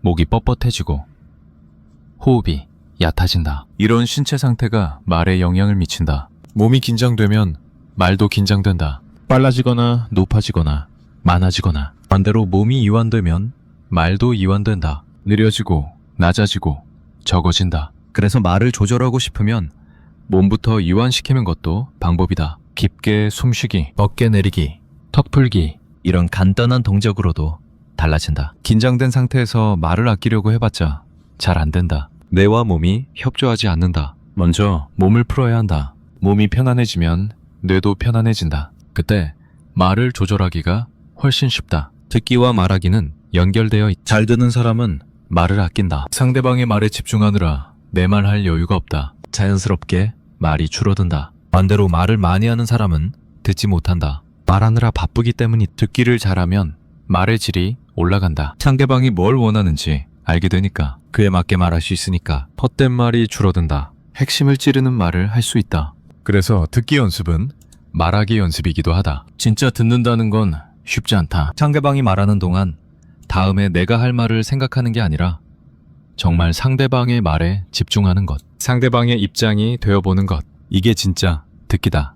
이게 되면 대화의 질이 달라진다. 생각이 정리된 사람은 왜 말이 짧을까? 이제 이 질문에 답할 수 있다. 생각이 정리되면 핵심이 명확하다. 핵심이 명확하면 그것만 말하면 된다. 불필요한 부연이 필요 없다. 반복이 필요 없다. 한 번에 전달된다. 그래서 짧아진다. 생각이 정리된 사람은 확신이 있다. 확신이 있으면 불안하지 않다. 불안하지 않으면 더 설명하려는 충동이 없다. 한 번 말하고 기다릴 수 있다. 상대방이 이해하든 못하든 조급해하지 않는다. 그 여유가 말을 짧게 만든다. 생각이 정리된 사람은 침묵을 견딜 수 있다. 말하지 않아도 불안하지 않다. 침묵 속에서도 편안하다. 굳이 말로 채우려고 하지 않는다. 필요할 때만 말한다. 그래서 말이 적다. 결국 말의 양은 내면의 상태를 반영한다. 정리된 생각, 확신, 편안함 이런 것들이 있으면 말이 짧아진다. 혼란, 불확실, 불안 이런 것들이 있으면 말이 길어진다. 말을 줄이고 싶으면 내면을 정리해야 한다. 이건 하루아침에 되는 일이 아니다. 생각을 정리하는데 시간이 걸린다. 확신을 갖는데 시간이 걸린다. 침묵에 편안해지는데 시간이 걸린다. 서두르지 않아도 된다. 천천히 가면 된다. 중요한 건 방향이다. 어디로 가고 있는지 아는 것. 조금씩 그쪽으로 움직이는 것. 매일 조금씩 눈에 띄지 않게 하지만 꾸준히. 그러면 어느 순간 달라져 있다. 뇌는 변한다. 신경 가소성이라는 개념이 있다. 뇌는 고정되어 있지 않다. 경험에 따라 변한다. 새로운 연결이 만들어지고 오래된 연결이 약해진다. 반복하면 바뀐다. 시간이 걸릴 뿐 불가능하지 않다. 한 가지 질문을 남긴다. 이 질문은 답을 요구하지 않는다. 그냥 마음에 품고 있으면 된다. 가끔 떠올리면 된다. 답이 바로 나오지 않아도 괜찮다. 시간이 지나면 무언가 떠오를 수도 있다. 뇌와 감정과 생각의 구조를 이해했으니 이제 자기 자신을 다른 눈으로 볼 수 있을 것이다. 왜 말이 많아지는지 안다. 어떤 구조가 작동하는지 안다. 그 알미 변화의 시작이 될 수 있다. 조용히 자문해보자. 생각이 정리된 사람은 왜 말이 짧아지는 걸까? 말의 문제는 말에서 끝나지 않는다. 말이 많은 건 단순히 입이 가벼운 문제가 아니다. 그 안에는 삶의 태도가 담겨 있다. 어떻게 살아왔는지, 무엇을 중요하게 여겼는지, 무엇을 두려워했는지. 말은 그 사람의 삶을 반영한다. 거울처럼 말이 많은 사람의 삶을 들여다보면 무언가가 보인다. 채우려는 삶, 증명하려는 삶, 인정받으려는 삶, 빈틈을 메우려는 삶. 말이 많은 건 그런 삶의 태도가 입으로 나온 것이다. 반대로 말을 아끼는 사람의 삶도 있다. 비우려는 삶, 그냥 사는 삶, 증명하지 않아도 되는 삶, 고요한 삶. 말을 아끼는 건 그런 삶의 태도가 입에서 드러난 것이다. 결국 말을 바꾸려면 삶을 바꿔야 한다. 삶의 태도가 바뀌지 않으면 말도 바뀌지 않는다. 표면적으로 말을 줄일 수는 있다. 하지만 근본적인 변화는 삶 전체에서 와야 한다. 채우려는 삶이 있다.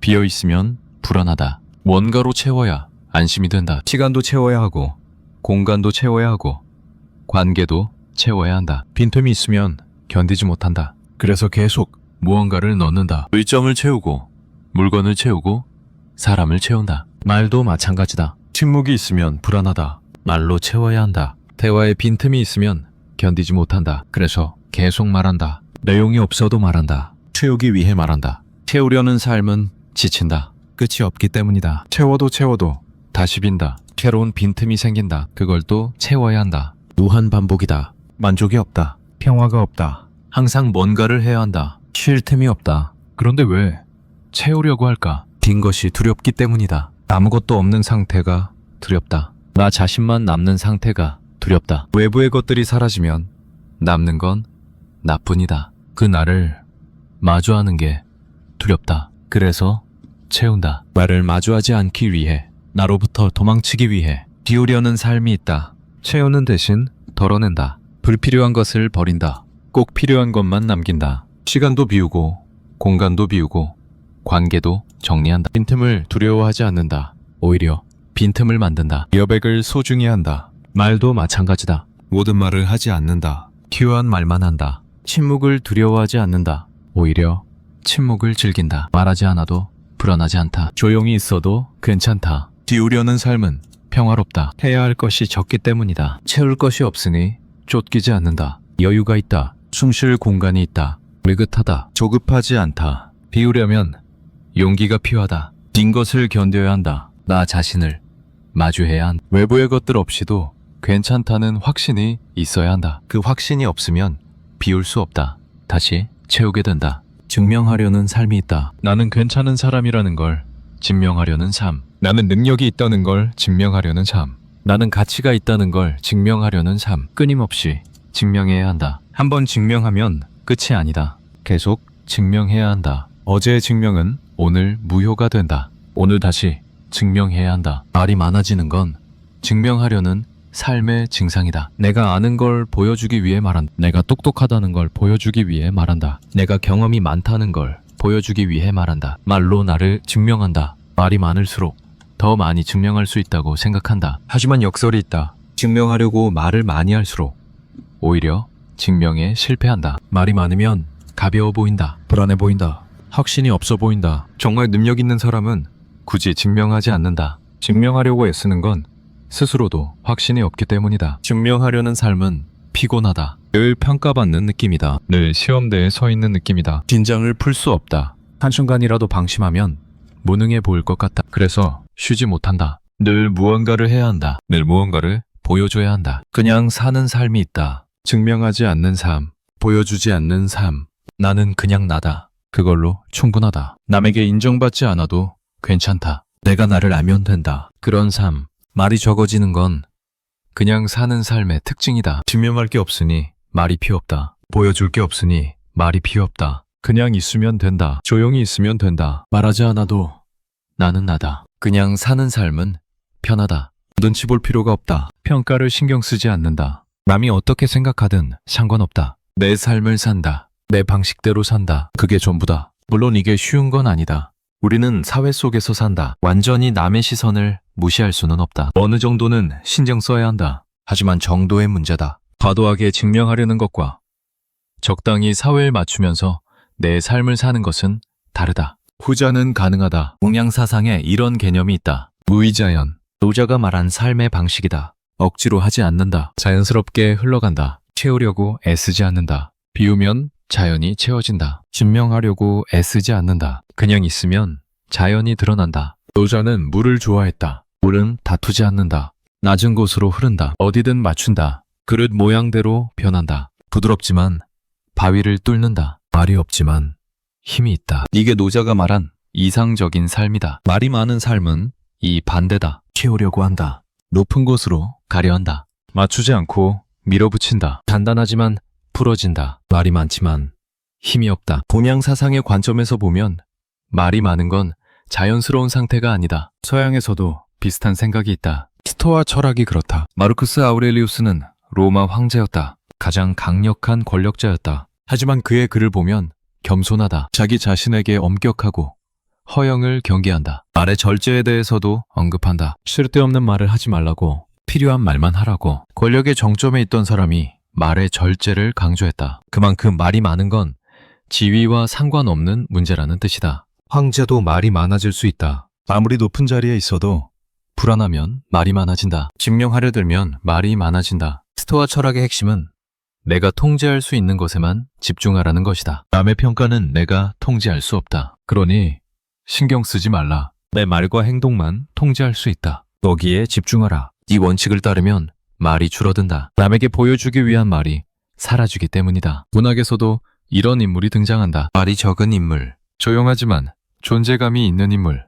그런 인물은 대개 깊이가 있다. 내면이 풍부하다. 말로 표현하지 않지만 느껴진다. 독자는 그 인물에게 끌린다. 말 많은 인물보다 기억에 남는다. 반대로 말 많은 인물도 있다. 수다스러운 인물, 끊임없이 말하는 인물. 이런 인물은 대개 가볍게 그려진다. 깊이가 없다. 표면적이다. 코믹 릴리프로 쓰이거나 신뢰할 수 없는 인물로 그려진다. 독자는 그 인물을 무겁게 받아들이지 않는다. 작가들은 안다. 말의 양과 인물의 무게가 반비례한다는 걸. 말이 적을수록 무게가 생긴다. 말이 많을수록 가벼워진다. 이건 문학적 장치만이 아니다. 현실에서도 마찬가지다. 사람들은 말 적은 사람에게 무게감을 느낀다. 역사 속 인물들을 보면 그렇다. 위대한 지도자 중에 말이 많은 사람은 드물다. 링컨은 말을 아꼈다. 게티즈버그 연설은 3분도 안 됐다. 612단어. 하지만 역사에 남았다. 그 전에 다른 연사가 2시간 동안 연설했다. 아무도 기억하지 않는다. 말의 양이 아니라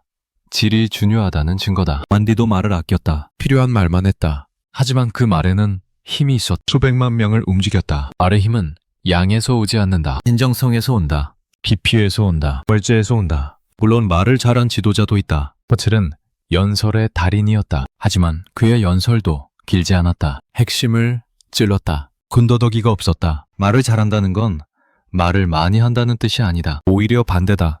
필요한 말을 정확한 타이밍에 적절한 양으로 하는 것이다. 왜 우리는 채우려 할까? 왜 증명하려 할까? 근본적인 질문이다. 그 답은 결국 하나로 모인다. 불안이다. 내가 충분하지 않다는 불안. 내가 부족하다는 불안. 이대로는 안 된다는 불안. 이 불안은 어디서 올까? 여러 곳에서 온다. 어린 시절의 경험, 부모의 기대, 사회의 압박, 비교문화, 경쟁 구조. 이런 것들이 불안을 만든다. 넌 더 해야 해. 이 정도로는 부족해. 남들은 더 잘하는데. 이런 메시지들이 쌓인다. 그 결과 있는 그대로의 나로는 부족하다고 느끼게 된다. 뭔가를 더 해야 한다. 뭔가를 증명해야 한다. 그래야 인정받을 수 있다. 그래야 사랑받을 수 있다. 이 믿음이 깊이 박힌다. 하지만 이건 착각이다. 있는 그대로의 나도 충분하다. 증명하지 않아도 가치가 있다. 채우지 않아도 괜찮다. 이 진실을 받아들이면 삶이 달라진다. 말도 달라진다. 살아오면서 증명하려 했던 것들이 있다. 돌아보면 보인다. 직장에서 능력을 증명하려 했다. 관계에서 좋은 사람임을 증명하려 했다. 가족에게 성공을 증명하려 했다. 친구들에게 행복을 증명하려 했다. 끊임없이 증명하려 했다. 그 과정에서 말이 많아졌다. 내가 얼마나 열심히 하는지 보여주기 위해 말했다. 내가 얼마나 힘든지 알리기 위해 말했다. 내가 얼마나 노력했는지 설명하기 위해 말했다. 말로 증명하려 했다. 그런데 정말 증명됐을까? 말을 많이 했다고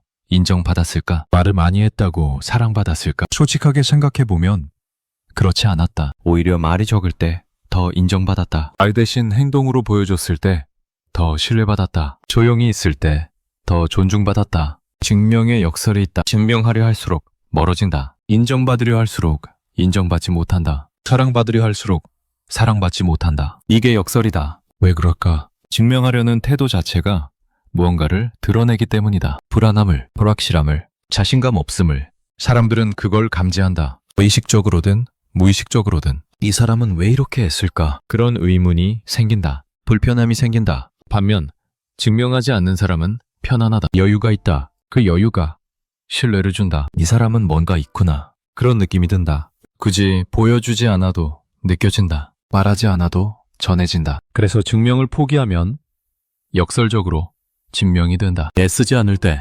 인정받는다. 구하지 않을 때 얻게 된다. 이게 삶의 아이러니다. 나이가 들면 깨닫는 게 있다. 젊었을 때는 몰랐던 것들, 한창 때는 보이지 않았던 것들, 시간이 지나서야 보인다. 증명이 무의미했다는 것, 태우는 게 허무했다는 것, 말이 많았던 게 부끄러웠다는 것. 한 어르신이 그런 말을 했다. 젊어서는 내가 옳다는 걸 증명하느라 바빴어. 늙어서 보니 그게 다 부질없더라. 짧은 말이지만 깊이가 있다. 살아온 시간이 담겨 있다. 그분의 말은 적었지만 무거웠다. 시간은 가르친다. 천천히, 조용히. 젊었을 때는 듣지 못한다. 바쁘니까, 자신만만하니까. 하지만 시간이 지나면 듣게 된다. 그때 깨닫는다. 증명하느라 바빴던 시간이 아까웠다는 것. 채우느라 놓친 것들이 많았다는 걸. 빈손으로 왔다가 빈손으로 간다. 이건 진부한 말 같지만 진실이다. 우리는 아무것도 가지고 오지 않았다. 아무것도 가지고 가지 않는다. 그 사이에 우리가 채우고 쌓고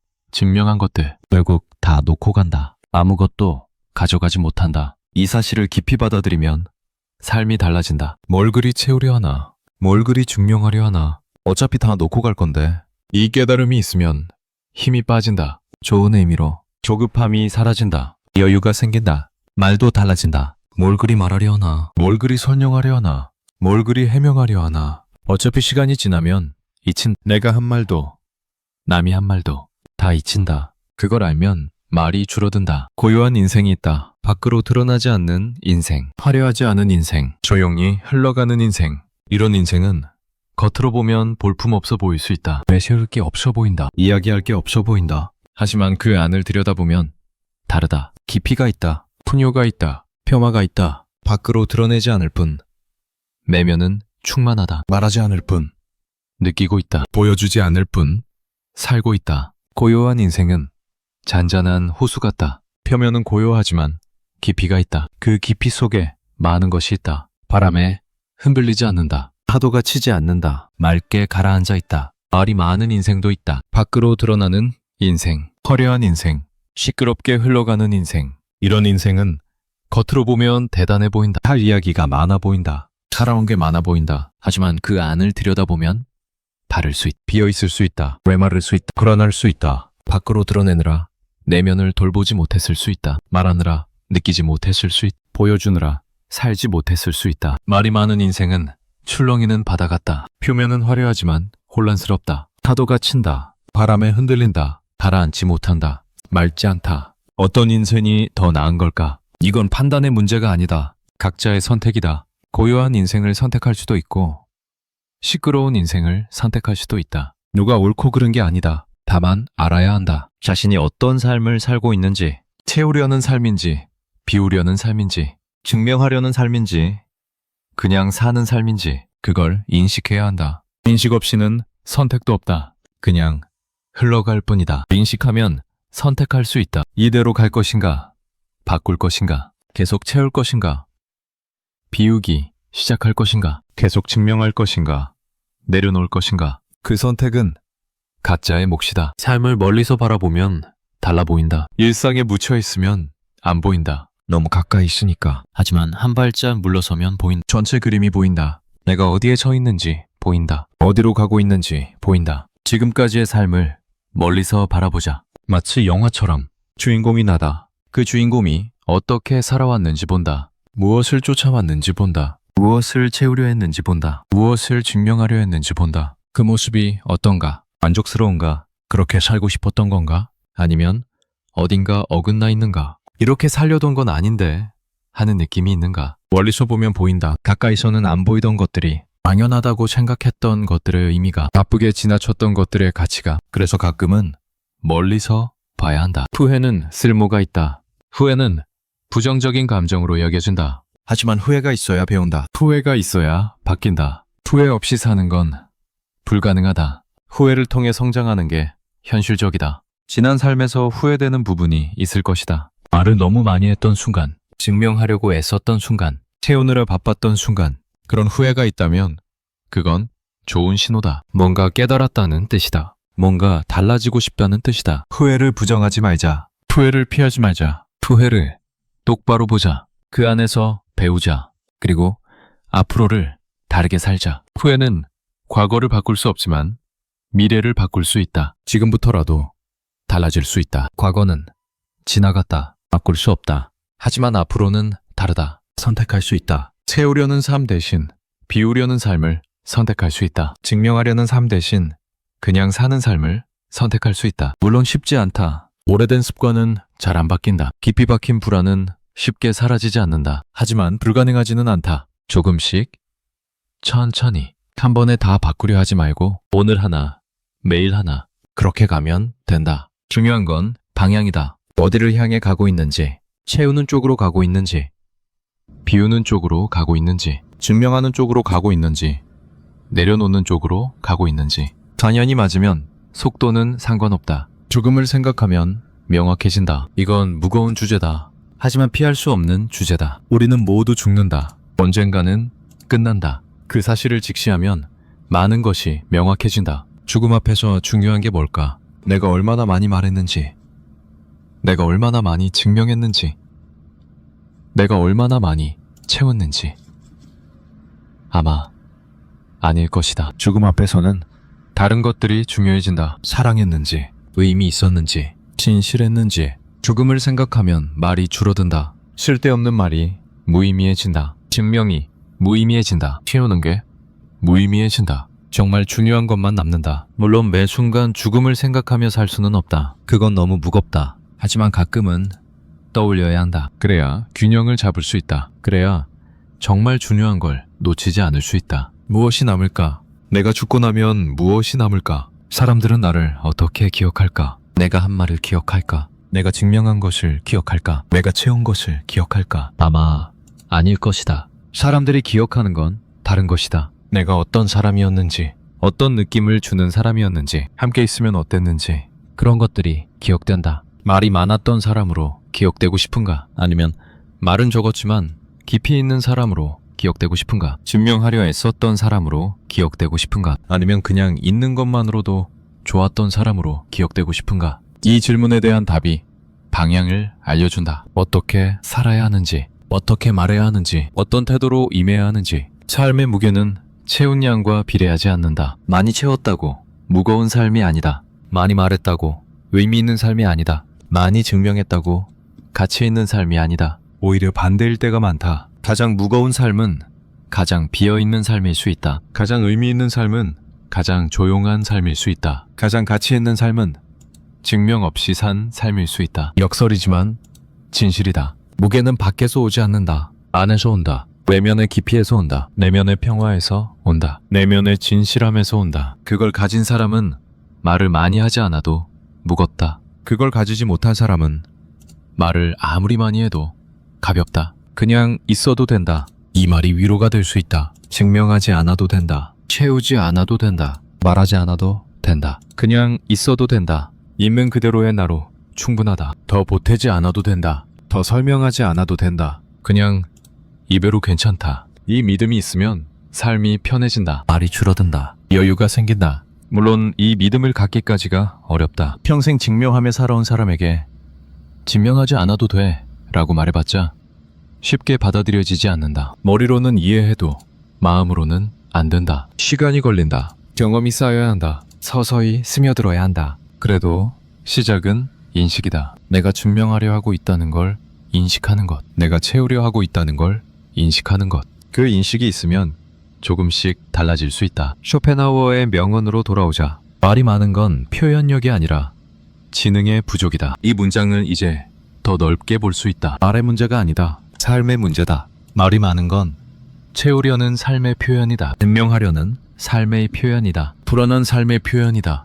말을 줄이고 싶다면 삶을 바꿔야 한다. 채우려는 태도를 내려놓아야 한다. 증명하려는 욕구를 비워야 한다. 불안을 마주해야 한다. 그래야 말이 자연스럽게 줄어든다. 이건 기술의 문제가 아니다. 말하는 기술을 배운다고 되는 게 아니다. 존재의 문제다. 어떤 사람이 되느냐의 문제다. 어떤 삶을 사느냐의 문제다. 마지막으로 하나의 질문을 남긴다. 이 질문은 쉽게 답할 수 있는 질문이 아니다. 시간을 두고 생각해야 한다. 삶 전체를 돌아봐야 한다. 솔직해져야 한다. 지금까지 살아온 날들을 떠올려보자. 무엇을 위해 달려왔는지, 무엇을 얻으려 했는지, 무엇을 보여주려 했는지, 그 모든 노력의 밑바닥에 무엇이 있었는지 조용히 자문해보자. 지금까지 나는 무엇을 증명하려고 애써왔을까? 여기까지 왔다. 말에 대해 생각했다. 왜 말이 많아지는지 살펴봤다. 불안이 말을 부른다는 걸 알았다. 확신이 없으면 반복하게 된다는 건 알았다. 채우려는 삶과 비우려는 삶에 대해 생각했다. 증명하려는 삶과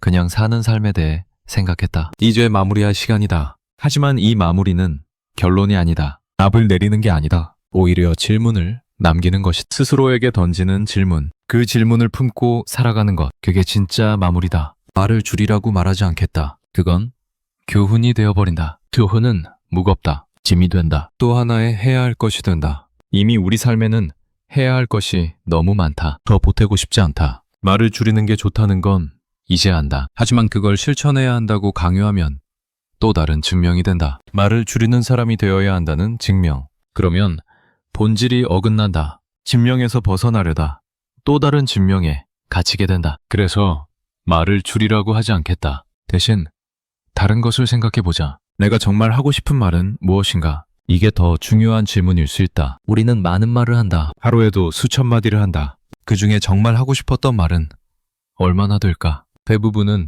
습관적인 말이다. 상황에 맞춰 하는 말이다. 예의상 하는 말이다. 채우기 위한 말이다. 정말 하고 싶어서 한 말은 얼마 되지 않는다. 어쩌면 정말 하고 싶은 말은 하지 못하고 있을 수 있다. 불필요한 말은 넘쳐나는데 정작 필요한 말은 삼키고 있을 수 있다. 말해야 할 사람에게 말하지 못하고 있을 수 있다. 전해야 할 마음을 전하지 못하고 있을 수 있다. 이게 아이러니다. 말이 많은 사람이 정작 중요한 말은 못한다. 쓸데없는 말로 시간을 채우면서 진짜 말은 묻어둔다. 입은 바쁜데 마음은 답답하다. 많이 말하는데 전해지는 건 없다. 진짜 하고 싶은 말은 무엇일까? 이 질문 앞에 서면 막막해질 수 있다. 너무 많은 말을 해왔기 때문에 정작 뭘 말하고 싶은지 모를 수 있다. 말의 홍수 속에서 진짜 목소리가 묻혔을 수 있다. 그래서 찾아야 한다. 조용히, 천천히. 진짜 하고 싶은 말은 되게 간단하다. 복잡하지 않다. 길지 않다.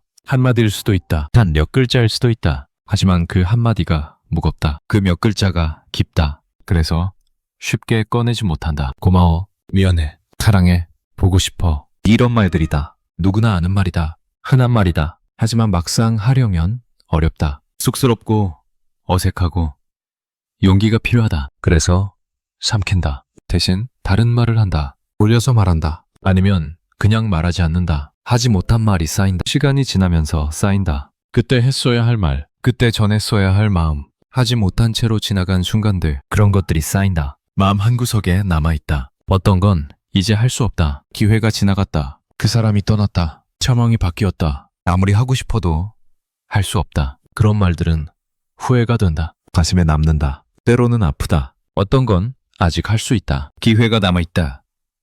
그 사람이 있다. 상황이 허락한다. 하려면 할 수 있다. 하지만 하지 않고 있다. 미루고 있다. 언젠가 하겠지 하면서 나중에 하겠지 하면서 왜 하지 못할까? 여러 이유가 있다. 쑥스러워서, 어색해서, 거절당할까봐, 이상하게 보일까봐, 상대방이 불편해할까봐 이런 두려움들이 있다. 그래서 말을 삼킨다. 자존심 때문일 수도 있다. 먼저 말하면 지는 것 같아서, 약해 보일 것 같아서, 속마음을 드러내면 손해볼 것 같아서. 그래서 꼭 참는다. 상대방이 먼저 말하길 기다린다. 서로 기다리다 그냥 지나간다. 타이밍을 기다리기도 한다. 지금은 아닌 것 같아서, 더 좋은 때가 있을 것 같아서, 분위기가 맞을 때 하겠다고. 그런데 완벽한 타이밍은 오지 않는다. 기다리다 보면 기회가 사라진다.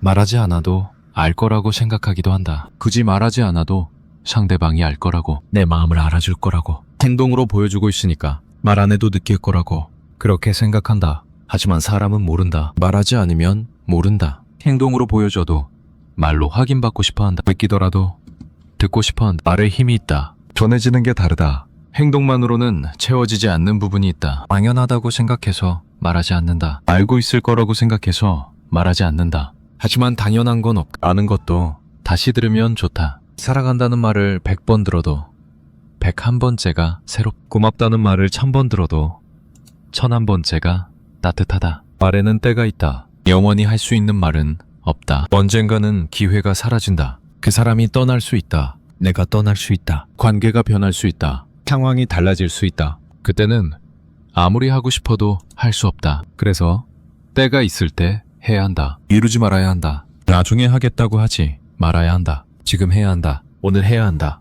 기회가 있을 때 해야 한다. 물론 이것도 강요가 될 수 있다. 해야 한다는 말 자체가 부담이 될 수 있다. 그래서 해야 한다고 말하지 않겠다. 대신 이렇게 말하겠다. 할 수 있을 때 하면 좋겠다고. 하고 나면 후회가 없다고. 하지 않으면 남을 수 있다고. 삶에서 중요한 말은 몇 마디 되지 않는다. 수만 마디의 말 중에서 정말 중요한 건 몇 개 안 된다. 손에 꼽을 정도다. 그 몇 마디가 관계를 만들고, 관계를 바꾸고, 관계를 지킨다.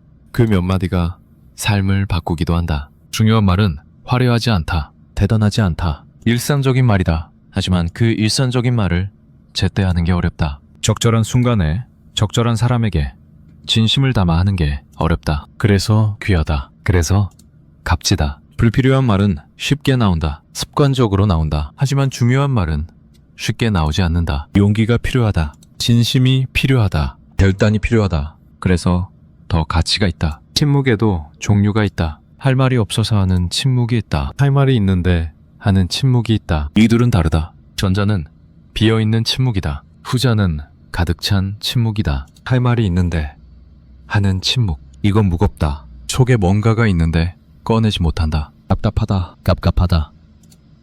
말하고 싶은데 말하지 못한다. 그 답답함이 쌓인다. 반대로 다 말하고 난 뒤의 침묵은 가볍다. 더 이상 할 말이 없다. 다 전했다. 다 나눴다. 남은 게 없다. 그 침묵은 평화롭다. 편안하다. 어떤 침묵을 안고 살고 있을까?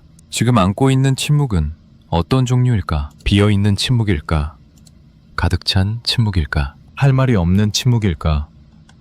할 말을 삼킨 침묵일까? 만약 삼킨 말이 있다면 그건 어떤 말일까? 누구에게 하고 싶은 말일까? 무슨 내용일까? 왜 하지 못했을까? 이런 것들을 천천히 떠올려 보는 것도 의미가 있다. 꼭 지금 당장 말해야 하는 건 아니다. 떠올리는 것만으로도 충분할 수 있다. 내 안에 이런 말이 있었구나. 이런 마음이 있었구나. 인식하는 것만으로도 뭔가 달라질 수 있다. 관계는 말로 유지된다. 물론 행동도 중요하다. 함께하는 시간도 중요하다. 하지만 말이 빠지면 관계가 마른다. 말이 없으면 관계가 굳는다. 서로의 마음을 확인하지 못한다. 서로의 생각을 나누지 못한다. 점점 멀어진다. 오래된 관계일수록 말을 소홀히 하기 쉽다. 다 안다고 생각하니까. 굳이 말할 필요 없다고 생각하니까. 하지만 그래서 더 말해야 한다. 오래됐으니까 더 말해야 한다. 당연하다고 생각하니까 더 말해야 한다. 새 관계에서는 말을 많이 한다. 알아가기 위해, 가까워지기 위해. 그런데 관계가 익숙해지면 말이 줄어든다. 말만큼 안다고 생각하니까. 하지만 사람은 변한다. 어제의 그 사람과 오늘의 그 사람은 다르다. 계속 말해야 한다. 계속 물어야 한다. 계속 나눠야 한다. 가까운 사람에게 말하기가 더 어렵다. 역설적이다. 가까울수록 쉬울 것 같은데 실제로는 어렵다. 낯선 사람에게는 쉽게 하는 말도 가까운 사람에게는 못한다. 왜 그럴까? 가까운 사람에게는 기대가 있다. 실망시키고 싶지 않다. 이상하게 보이고 싶지 않다. 지금의 관계가 흔들릴까봐 두렵다. 그래서 조심하게 된다. 참기게 된다. 속마음을 숨기게 된다. 또한 가까운 사람에게는 체면이 있다. 약한 모습을 보이기 싫다. 도움을 요청하기 싫다. 힘들다고 말하기 싫다. 늘 괜찮은 모습만 보여주고 싶다. 그래서 정작 힘들 때 말하지 못한다. 가까운 사람에게 더 말하지 못한다. 말하지 못한 것들이 있다. 지금까지 살아오면서 말하지 못한 것들. 그때 했어야 하는데 못한 말들. 지금도 하고 싶은데 못하고 있는 말들. 누구에게나 있다. 마음속에 묻어둔 말들.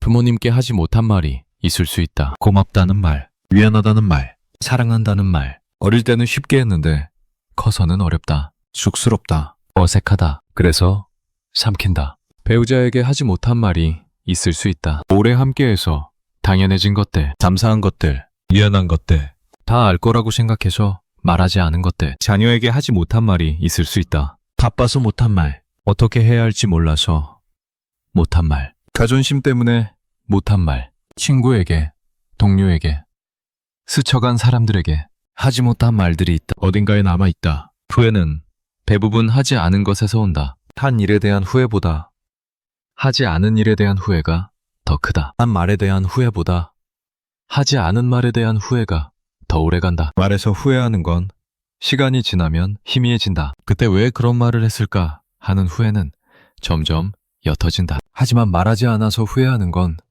시간이 지나도 선명하다. 그때 말했어야 하는데 하는 후회는 오래 남는다. 특히 기회가 영영 사라진 경우에 그렇다. 그 사람이 떠나고 나서야 깨닫는다. 말했어야 했는데, 원했어야 했는데, 그때는 이미 늦었다. 아무리 후회해도 돌이킬 수 없다. 그 말을 전할 수가 없다. 삶의 끝에서 하는 후회 중에 말에 관한 게 많다. 연구에 따르면 그렇다. 삶의 마지막에 사람들이 하는 후회, 그 중에 진심을 전하지 못한 것이 늘 상위에 있다. 사랑한다고 말하지 못한 것, 고맙다고 말하지 못한 것, 미안하다고 말하지 못한 것, 이런 것들을 후회한다. 일을 더 많이 하지 못한 것을 후회하는 사람은 드물다. 돈을 더 벌지 못한 것을 후회하는 사람도 드물다. 대신 관계에 대한 후회가 많다. 사람에 대한 후회가 많다. 그리고 그 핵심에 말이 있다. 하지 못한 말이 있다. 지금 이 순간에도 시간은 흐른다. 당연한 말이다. 하지만 이 당연한 사실을 우리는 자주 잊는다. 시간은 멈추지 않는다. 지금 이 순간도 지나가고 있다. 내일이 되면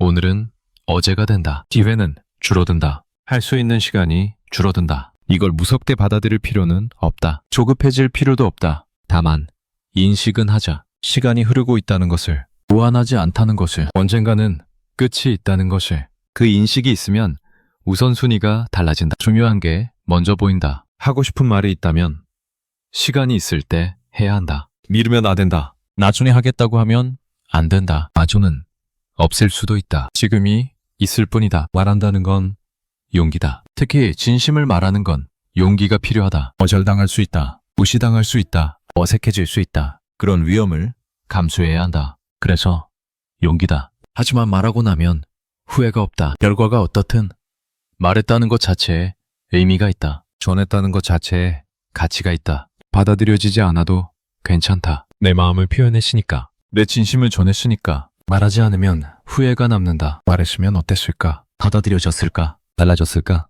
이런 생각이 맴돈다. 답을 알 수 없. 영원히 모른다. 그 불확실함이 괴롭다. 차라리 말하고 거절당하는 게 낫다. 말하지 않고 평생 궁금해하는 것보다 확실하게 알고 넘어가는 게 낫다. 모호하게 남겨두는 것보다. 말의 양보다 말의 진심이 중요하다. 여기까지 이야기한 핵심이 이것이다. 말을 줄이라는 게 아니다. 불필요한 말을 줄이고 필요한 말을 하라는 것이다. 습관적인 말을 줄이고 진심 어린 말을 하라는 것이다. 말이 많아도 진심이 없으면 허전하다. 말이 적어도 진심이 있으면 충만하다. 수천 마디의 빈말보다 한마디의 진심이 낫다. 긴 설명보다 짧은 고백이 낫다. 진심을 담은 말은 무겁다. 가볍게 나오지 않는다. 쉽게 나오지 않는다. 그래서 적다. 하지만 그 적은 말이 많은 것을 바꾼다. 관계를 바꾸고 분위기를 바꾸고 삶을 바꾼다. 앞으로의 말은 어떻게 될까? 이건 예측할 수 없다. 정해져 있지 않다. 스스로 선택하는 것이 여전히 불필요한 말로 채울 수도 있다. 아니면 말을 아끼기 시작할 수도 있다. 여전히 진심을 삼킬 수도 있다. 아니면 용기를 내어 전할 수도 있다. 어떤 선택을 할지는 각자의 몫이다. 누가 대신해 줄 수 없다. 누가 강요할 수도 없다. 스스로 결정해야 한다. 스스로 행동해야 한다. 다만 한 가지는 말할 수 있다. 어떤 선택을 하든 그 선택은 나의 것이라는 것. 그 결과도 나의 것이라는 것. 후회도 나의 것이 되고 만족도 나의 것이 된다. 그래서 신중해야 한다. 그래서 진지해야 한다. 결론을 내리지 않겠다. 이 글은 결론을 향해 가지 않는다. 답을 주지 않는다. 그건 각자가 찾아야 한다. 내가 줄 수 있는 건 질문뿐이다. 생각할 거리를 던지는 것뿐이다. 나를 줄여라 라고 결론 내리면 쉬울 것이다. 하지만 그건 내 결론이지 당신의 결론이 아니다. 당신은 다를 수 있다. 당신의 상황이 다를 수 있다. 당신에게는 더 말해야 할 이유가 있을 수 있다. 그래서 결론을 내리지 않는다. 대신 질문을 남긴다. 이 질문을 들고 가시게. 이 질문을 품고 살아가시게. 언젠가 스스로 답을 찾게 되시게. 그 답이 결론이 될 것이다. 나의 결론이 아니라 당신의 결론이. 삶은 말의 연속이다. 태어나서 죽을 때까지 우리는 말한다. 셀 수 없이 많은 말을 한다. 그 말들이 모여 삶이 된다. 관계가 된다. 기억이 된다. 말은 휘발되는 것 같지만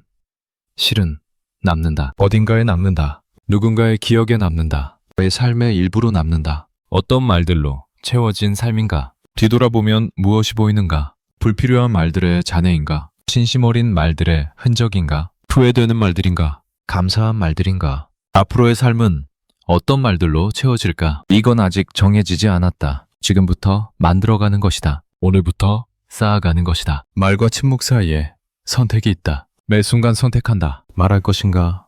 침묵할 것인가? 이 말을 할 것인가? 저 말을 할 것인가? 지금 할 것인가? 나중에 할 것인가? 작은 선택들이 쌓인다. 그 선택들이 나를 만든다. 선택에 정답은 없다. 말하는 게 항상 좋은 것도 아니고 침묵이 항상 좋은 것도 아니다. 상황에 따라 다르다. 관계에 따라 다르다. 중요한 건 의식적으로 선택하는 것이다. 습관적으로 흘러가지 않는 것이다. 의식적으로 선택하려면 멈춰야 한다. 잠깐 멈춰서 생각해야 한다. 이 말을 해야 하나? 지금 해야 하나? 이게 진심인가? 이게 필요한 말인가? 이런 질문을 던져야 한다. 그러면 선택이 달라진다. 고요한 삶이란 무엇일까? 말이 없는 삶이 아니다.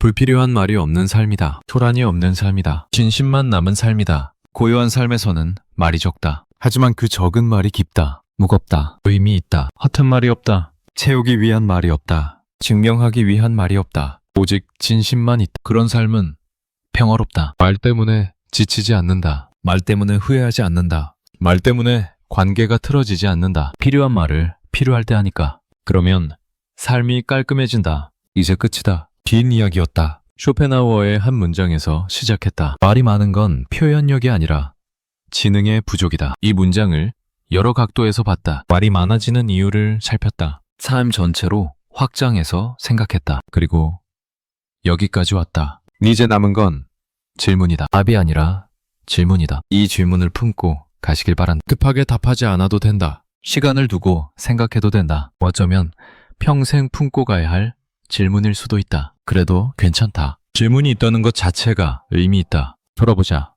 지금까지 살아오면서 했던 말들, 그 중에 정말 하고 싶어서 했던 말은 얼마나 될까? 대부분은 상황에 맞춰 했던 말이다. 습관적으로 했던 말이다. 채우기 위해 했던 말이다. 진짜 하고 싶었던 말, 진심을 담은 말은 얼마 안 된다. 그리고 하지 못한 말들, 말하고 싶었는데 삼킨 말들, 전하고 싶었는데 전하지 못한 마음들, 용기가 없어서, 타이밍이 안 맞아서, 어색해서, 묻어둔 말들, 그것들은 아직 남아있다. 어딘가에 있다. 문득 떠오르는 얼굴이 있을 수 있다. 그 사람에게 하고 싶은 말이 있을 수 있다. 오래전부터 하고 싶었는데 못한 말, 지금도 마음에 남아있는 말, 전하면 좋겠다고 생각하는 말, 아니면 나 자신에게 하고 싶은 말이 있을 수 있다. 스스로에게 전하지 못한 말, 인정하지 못한 것, 받아들이지 못한 것, 나 자신에게 해야 할 말, 혹은 세상에 하고 싶은 말이 있을 수 있다. 누구에게랄 것 없이 그냥 하고 싶은 말, 남기고 싶은 말, 전하고 싶은 메시지. 그 말은 무엇일까? 지금 이 순간 조용히 생각해보자. 정말 하고 싶은 말, 아직 하지 못한 말, 언젠가는 해야 할 말. 그게 무엇일까? 바로 답이 나오지 않아도 괜찮다. 천천히 찾으면 된다. 어쩌면 아직 모를 수도 있다. 마음 깊은 곳에 묻혀 있어서 보이지 않을 수도 있다. 시간이 지나면 떠오를 수도 있다. 어느 날 문득 깨달을 수도 있다. 중요한 건 이 질문을 품고 있는 것이다. 잊지 않는 것이다. 가끔 떠올리는 것이다. 그러다 보면 답이 보일 것이다. 내가 정말 하고 싶은 말이 무엇인지. 마지막으로 하나의 질문을 남긴다. 이 질문은 쇼펜하우어의 명언에서 시작해 여기까지 온 여정의 끝이다. 말의 양에 대한 이야기에서 시작해 말의 본질에 대한 이야기로 끝난다. 말을 줄이라는 교훈이 아니다. 덜 말하라는 충고가 아니다. 대신 이 질문을 품고 가시길 바란다. 살아가면서 가끔 떠올려 보시길 바란다. 그리고 스스로 답을 찾아가시길 바란다. 조용히 자문해보자. 서두르지 말고 천천히, 깊이. 정말 하고 싶은 말, 나는 아직 하지 못한 게 있을까?